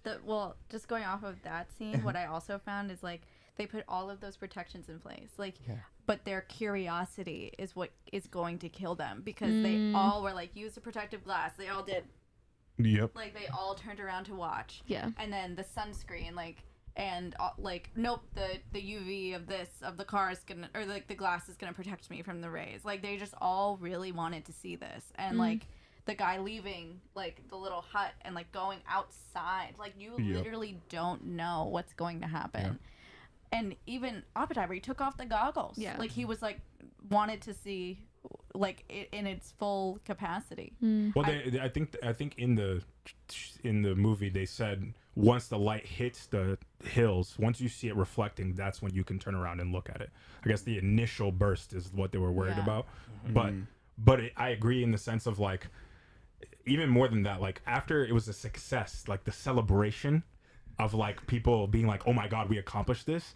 It's like you're looking at it and you're devastated of the fact that people are hated that. celebrating it. Yeah. But it's so But true it's because also like, like it's the okay. layers of the celebration, just right? that. Like Yeah. they've been at Los Alamos for years. Like they've had children here, and like the idea of like now we get to go home and like it's done. Like I'm sure some of them like that's where the joy came from. Like disrupting their lives to build this thing that they don't fully understand because the military had one version and then the scientists had their own version. Right. So it's like, and they weren't really. We saw that there was terrible miscommunication between the two sides because they didn't want to take the time to understand one another. Yeah. So like that added a layer of complication as well. But my favorite scenes were with Kitty.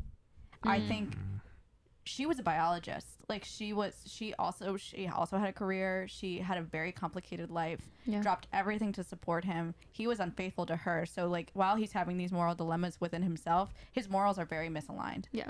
So it's like so interesting to see. She really stuck it with him, and Emily Blunt did phenomenal. oh, she was great. Phenomenal. And very good. my favorite part was the part when he was on trial but not actually on trial, and she was very nervous. and then the prosecutor moves closer to her, and she just like put on this show Yeah, of like, I'm gonna that- protect my husband. I heard he did all of these horrible things, but I'm gonna protect him because she was like, why aren't you fighting back? So she decided, She I'm fought gonna for do him. it. Like, Yeah. you're not doing it, I'm gonna do it. Yeah. So I don't know. She was. It was so interesting to see her, and she like hated being a mom, like, or she had those moments where she was like, I'm doing all of the work, I'm exhausted, you're never here, and like clearly she was isolated from the rest of the town. It seemed like they were kind of off in their own spot. I don't know if it's because he was such an important person, but wow, what a difficult partner to have. Yeah. Yeah. Rachel, what were some of your favorite scenes? I think it would have to be that kitty scene, because I think she was underestimated for a lot of the film because she was an alcoholic and not a great mother, which is all valid. But I think seeing the scenes of her like going through all of these things and then being like, no, but you need to be fighting, even if she wasn't even if she was disagreeing with her husband and was like hurt by him, she'd be like, you need to fight. And she was right about Strauss, and she was right about all these things. And I think she kind of represented maybe a voice of not really reason, but maybe a different perspective that a lot of the people weren't seeing. So I appreciated that performance by Emily Blunt. And I think also at the end, the significant impact of her refusing to shake one of the scientists' hands because she was still adamant about like what that person was supporting and what she was supporting. So I think her character stood out to me the most for those reasons. Wow. I want to talk about Florence Pugh's character. That was a quick... It was a... She had... her role was super quick, but I think very effective in the development of Oppenheimer. Rach, what do you think the significance of Florence Pugh's character was in the story for Oppenheimer? She was definitely... Her character was one I was looking forward to the most because I was interested to see the moral side of Oppenheimer and his social life and showing the Communist Party relations and all of this. But I think her role was too short. I mean, I think a lot of it was the purpose of kind of being like Oppenheimer, like, you're doing this, but you're being controlled. And I think she had these totally different opinions than him. But I think a lot of their dialogue could have been brought. I think their relationship needed to be kind of fleshed out a bit more, because when things go down with her character, I think I was less convinced about their relationship, or less convinced about his feelings for her, which maybe that was the point. And then, yeah, it was, because that was kind of how it was in real life for them. Like, Yeah. their relationship was kind of fleeting. Very fleeting. And very quick. But I and think she died needed really to young. beg, or I think she needed to prove why she needed to be in his life. Did she leave it Right. that ambiguous? I In real thought life, it, you it know? represented like his relationship to the Communist Party Ooh, and his that's a entanglement good with one. the Communist Party, and Yeah. like a part of him didn't want to let go of that because a part of him was really inspired by that and Yeah. like the camaraderie between them and like what they stood for, and like when he did inevitably lead to her demise, like I think that was him being like, I need to bury this part of me and like I need to be done Yeah. so I can continue this project, because agree. that was what was holding him back. Yeah. Not her as a person, I just mean like his the entanglements with the representation. Communist Party. Like he realized how difficult it was making his life, and like what it was like brandishing him in a way that was like so negative, and it was affecting the other scientists as well. Yeah, and the fact that, like, I also saw her as like a moral, like one of his moral signals, or like a symbol, Yeah. because I think that it was very clear she would have disapproved of like everything that he was doing. So I think once she died, like, it became much easier for him to move forward with all of that stuff. But when he thought of her, it was almost like that moral side, that moral questioning coming back, because she would question that stuff. So I thought her character was super interesting, but it was fleeting. But I think Yeah. that from For the purpose. from the bit of research that I've done, she died really young, and their relationship was kind of like that. So yeah. Charlie, what do you think? You have anything else to add? No, to be honest, I didn't really like read into their relationship that deeply. Like I said, it's a movie that I have to watch again Yeah. to Yeah, digest I definitely do every too. little Agreed. aspect. Yeah. But wow, we cooked this. I just think we've been going for a while, so I want to lighten up the mood a little bit, and I want to show you guys top 10 big films that premiered on the same day. Okay. Fancy. I'm just gonna. I don't know. I think one of them was already mentioned. One of them was mentioned. The tweet saying like that you should see Barbie before Oppenheimer. Oh Please see Barbie before Yeah, Oppenheimer. Yes, probably please gonna do. be After double feature. Oppenheimer, you're not going to want to do anything. Yeah. No. And I Yeah. think going home and going to bed was the exact right move. I think a lot of people are like, I'm gonna go see Oppenheimer first. In my head, I was like, Not okay. a good call. But then now actually experiencing Barbie first and Oppenheimer, this is the right way to watch This is it. the right Yeah. way. This is the right way I've to seen watch it. arguments both ways. Like one person was very adamant that watching Barbie last was ideal, and I was, and a lot of people were agreeing with this person, and I was like, how, how, bro? Like, it doesn't make sense. Like, I don't understand. I don't know. I think the idea would be like to cheer you up after watching something like so Probably. devastating. But like, I think in my mind, I think you could go either way.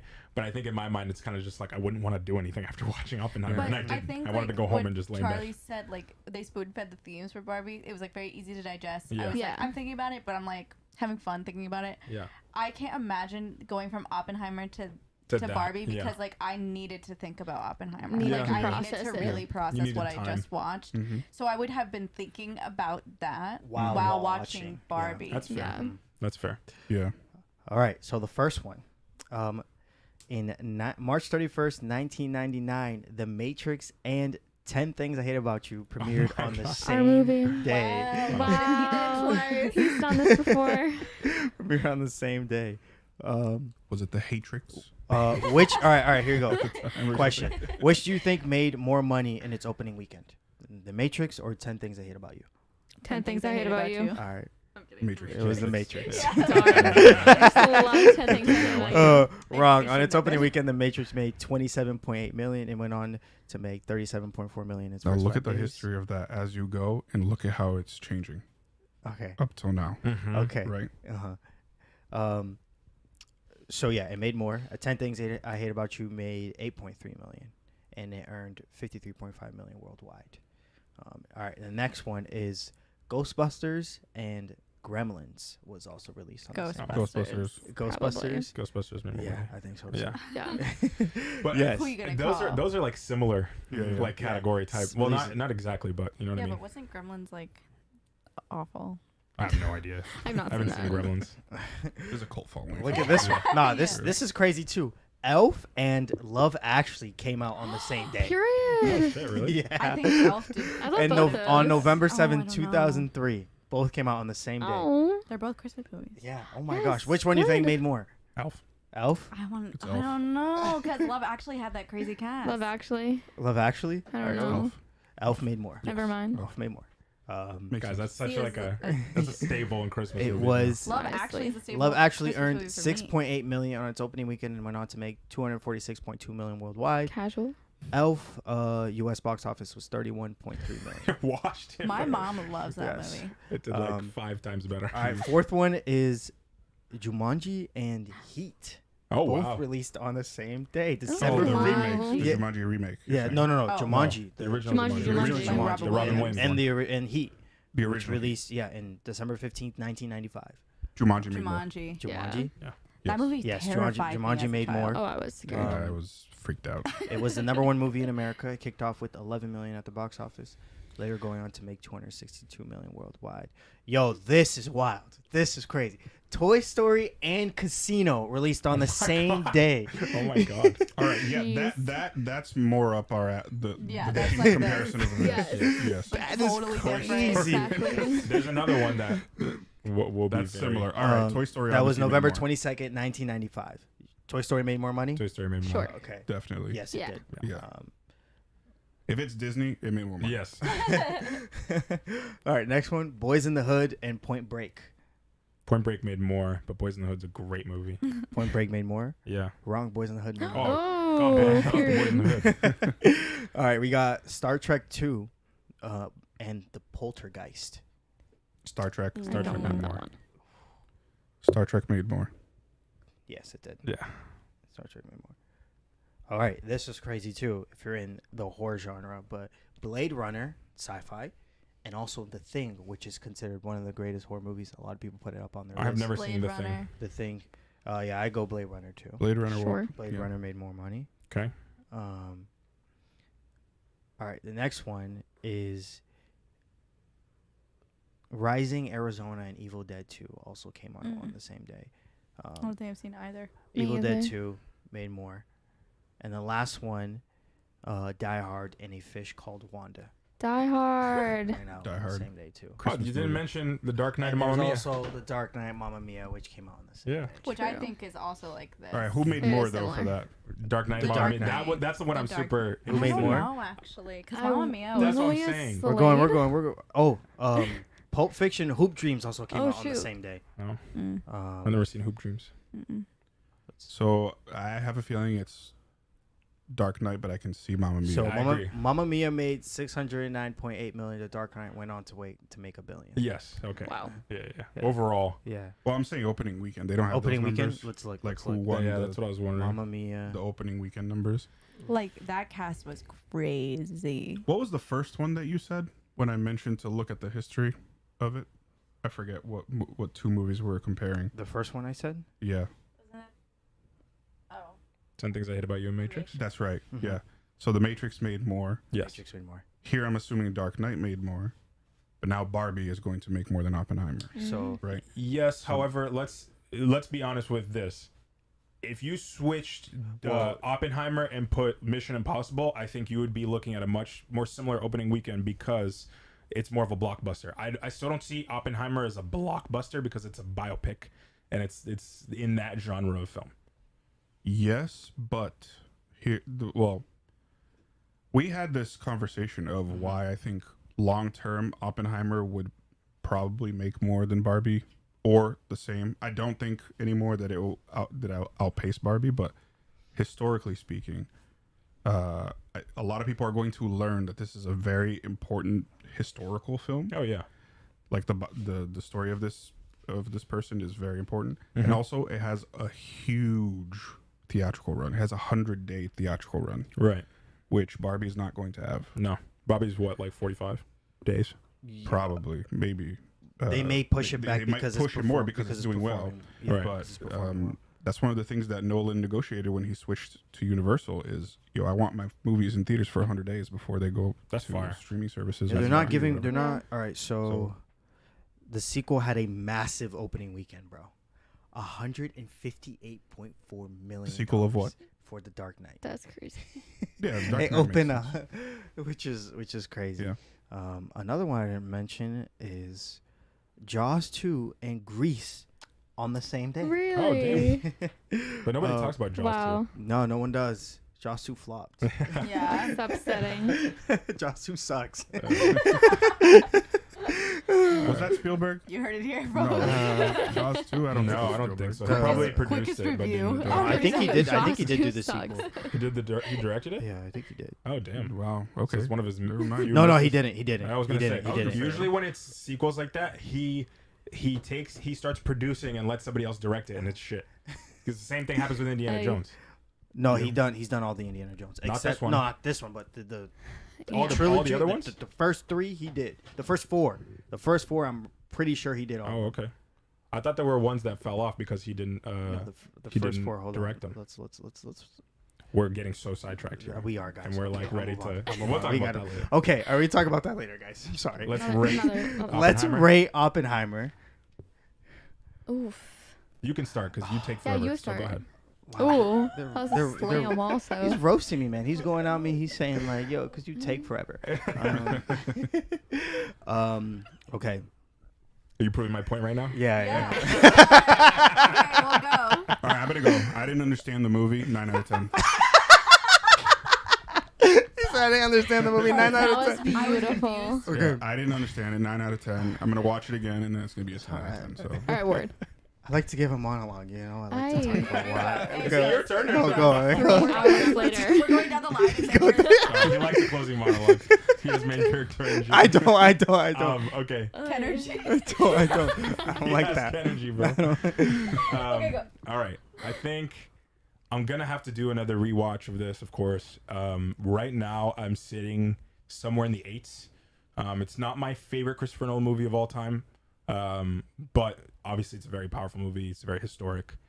Just the fact that we had a Barbenheimer event, like that's dope. So that's got to count for bonus points. But I'll probably start it at an 8.6 where I'm at right now. It's a great movie. It's a really great movie. Mm-hmm. But we'll see if it gets higher on rewatch. Then don't blame me. Don't shoot me. I'm excited to rewatch it. Like, me too. Me too. honestly, I have to say this is the first Christopher Nolan film that I understood on the first watch. I'm so proud of you. I felt like I kept up with the pace, and I was like really. Fire. It felt like I was sprinting, but I felt like I was like, oh my god, I know what's happening, and I was like proud that I knew what was happening. Good job. That's I very didn't impressive. find it as confusing as like Tenet or Inception like the first time I watched them. So I was like, I don't know if it's because I don't know why. I think just this kept is up. just much more of a character-driven, dialogue-driven movie, Yeah. and the other ones you have to keep up with the action as well as the dialogue. That's what was hard for me because there's no breaks in between the dialogue. That's so true. right. It It's is just- super yeah. fast. Boom, boom, Yeah. boom. And that was what I was worried about because there are obviously other Nolan films, and I'm like, I like need to pause and be like, what just happened in the last 30 seconds because I had no idea. Yeah. But I think it was a 10 out of 10 for me. Like, I think this is my favorite Wow. film of his Wow. that I've seen. And Wow. like, I definitely want to see it again, and I'm really excited to see how it does in the Oscars. Like, I like definitely this was like a great film, and I loved Killian. I think he absolutely Oh, murdered Killian's this the- Oh, film. That's we where- we didn't mention the nomination stuff, but Best Picture, 100% nominated. 100%. Nominated, Yeah. yes. I would Best be Picture nomination, Best Best Director, Actor. Animation, I think both can get the Animation, nomination. nomination. Killian, It's Best Killian, Actor. Best visual Actor. effects. No, He killed it. Killian will get It's Best Actor. It's cinematography. It's gonna It's sweep gonna- the technicals. It's gonna- You don't know if it's sweep technical yet No, because no, you have nominations. It's gonna get nominations. nominated in you all don't the know, technicals. You don't know Yeah. yet because Because you got Dune Part Mission 2 Impossible and you have Dune Part 2 Yeah, yeah. for sound as well. Lord so willing. you never know. I'm saying it's getting nominated for Oh, it's everything. getting Will it nominated, win? I don't know. I Best think- Picture, solid choice right Yeah. now. I think so. No, it Solid is choice. confirmed Best Yeah. Picture. Mm. Confirmed. Yeah. I think Book Barbie it. too. I think Barbie will get I think it too. Barbie will also. I think Barbie will get it. Yeah, but I really loved it. Like I left the movie like really like I was like, wow, this is like a new appreciation. Like for sure. Wow. Yeah. I think I loved the technical side a lot. Like the fact that I was watching it on film, I think just enhanced the experience. I think that goes to show just Nolan's insane vision. But I was also lost for some pieces. And I think the dialogue heavy did leave me following a little bit slower. But I think it's just a rewatch. I think it was very well done. But I think I may have liked Inception better, so I would put it at Ooh. about like an 8.7. Yeah. Yeah. I think if I can say one thing, because I left out of my Yeah. review part, is agreeing kind of with Charlie. Nolan films are a spectacle to see, to look Yeah. at. So the no breaks in the dialogue. At some points, I would get out of the dialogue to appreciate just like what was on the screen, and then I'm missing like 10-15 seconds of dialogue, and I'm like, oh shit, I need to get back into it. So like that's where my Yeah. struggle was of like I didn't have any breaks to be able to sit and appreciate what the hell was happening, Yeah. other than the moments that were like true spectacle, like the explosion and like those moments, Yeah. and like the moments in his mind where he sees like the atoms like bending and stuff like that. That's where I could appreciate it. But other than that, I just felt like it was very dialogue driven, and on first watch it was hard to get a full appreciation for the film. Oh, and also, I felt the absence of the butt kickers. If we had butt kickers, I Butt would have been kickers? like I'm transported telling to you, another that's dimension. butt kickers are. That's not. That's unheard of, right? I For think I would've IMAX, had there's to there's only. I get stand. it, Yeah. I get it, but like it immerses you. Yeah, that's what I'm Bro, I saying. sent you guys a clip. Imagine the stomping with the butt kickers. Yeah, I don't doubt went it. I to- would have I died. forget Yeah. what I went to see. No, Stop, thank no. No, I you. wouldn't like that at all. I went to Jordan's IMAX to see something. I forget, and then I sent them a hold on. quick video. Quick context. So when we're saying Jordan's IMAX, it's actually a furniture store here in Massachusetts where they have Yes, not a lot of people know this. They have two. This is such a bad explanation. True. But this is It's true. not, it's not a bad explanation, but like when you think of When it, you it's think like, about it, wow, it's the crazy. theater experience at this furniture store. It is a incredible. furniture store. Furniture store. They have two locations. There's a lot of locations of this furniture store, but they have two distinct locations where they have an IMAX, a real IMAX theater in each of them, and they have this thing equipped. It's called butt kickers. Basically, they're subwoofers at the In the seat. In the bottom seat, at the Under bottom of your the butt. seat, there's It subwoofers, feels and like it makes your butt seat is shake. being kicked. So that's what make, and That that's is why the and name that's is unheard of for It's a lot of level of immersion. Yeah, it just immerses you more. Butt And, kicker. yeah, Well, anyway, I was watching the trailers for something while I was there before Oppenheimer came out. The Oppenheimer trailer came on, and during lines of dialogue, the theater was empty, by the way. Bro. I went to an early screening. During lines of dialogue in the trailer, the seats were rattling like there was an earthquake. But And I sent these to a video. here's the thing I'm gonna say though, if you had butt kickers, You wouldn't have been able to hear you the wouldn't be able to dialogue hear at the all. dialogue. Had the That butt is kickers, you wouldn't true. hear the I dialogue. think I would That's have okay. actually shut Listen, Charlie. I said for first watch, bro. For first watch, I already didn't Experience. understand anything, He was and I gave it already a 9. lost, Avi. So if I get, I watched Tenet and didn't understand shit. And gave it a 10 out of 10 the first time. Clip that. He's devoted. I'm telling you, it doesn't matter. That's Rachel with It doesn't Inception. matter. I need the butt kickers, bro. I need to feel. I need Rachel's to. favorite Nolan film is Inception. She didn't understand it on the first one. I did it. I need to experience that Trinity Project scene again with that and the Please. score, like when with the That's seats true. rattling. You know what sucks? It's leaving IMAX on the. Nah, shut up. Butt kickers? It's only staying on IMAX for 2 weeks Oh hell no. after this. Well, we're going Wait, to butt chase kickers somebody. or the movie? IMAX on, Okay, on that's Jordan's fair. on Jordan's They're IMAX taking on out Jordan's butt kickers. specifically Jordan's. probably I don't know about because- other IMAX locations, but Oh hell specifically no! What Disney movie? furniture is this? store There's the IMAX. butt kicker Gran tangent. The most Turismo. stressful job in the world What? right now Gran is Turismo. working in that Oh, Gran- projector room. So Get out of here! Get out of here! So Alright, we're getting so off Anyways. track. No, Anyways. we're talking about the theater experience. Davi, in 2 sentences, rate the movie. Rate the movie. Oh, the movie? shoot. He still has to Want me go. to rate the movie? Girl. Want to rate the movie? 20 minutes later. 2 sentences. No You gonna run-ons. fart? What's What is the drama? Please. Pull it I together. can't feel my butt. So let's. Good lord! 10 out of 10. Wow. all right? You and Anna. I'm with Anna on this one. Yeah. This may have been the best theater experience of my life. I have never seen a Wow. more perfect quality of film ever. Besides Like I was, Inception. it felt like I don't know. It felt like bro. My eyes. I was like, bro, how is this even possible? Like, how is this so perfect? I think that is what enhanced my experience was Yeah. Seeing it in the seeing it in in film format we did. in the Yeah. format Yeah. that the director intended us to see, Nolan intended us to see, and also I just think in terms of character study and character growth, character development, this is Nolan's best work, but this may be one of the best biopics I've ever seen in my life. Oh, Agreed. yeah, And it's, Agreed. I think I can put it probably the best biopic I've ever seen in my life. Agreed. Yeah. It's a very Word. unorthodox It's biopic, like Yeah. that's what I'm saying. because it's done. So good. Period. non-linearly. But yeah. also, I was so engaged for 3 hours. And I've Yes. never seen a film. Another movie that kept me engaged that That's is, I think, people were seeing some similarities is JFK, which is a movie made in '91, which is a lot of dialogue and a lot of experimenting with the filmmaking. And you'll see similarities there if you watch it. But man, it just flew by. The 3 hours went by like this. It did, yeah. When the projector was having issues, I was like, bro, we're halfway through. Yeah. It cooked. It went like that, and I was like, damn, we literally only gonna get to see half this movie. But thank God we saw the whole thing. But yes, it did But yeah, fly by. I want to see it again. I definitely want to see it in Adobe Theater. And I think, Charlie, you may benefit seeing in Adobe Theater. No, I need butt kickers. I want to see it. I'll go with you to see it in Dolby. I want to see it in an Adobe Theater I would love that. because it's going to stay in the same aspect ratio. But I Mhm. also think maybe dialogue will hear better. It just depends. But yeah, it's a 10 out of 10.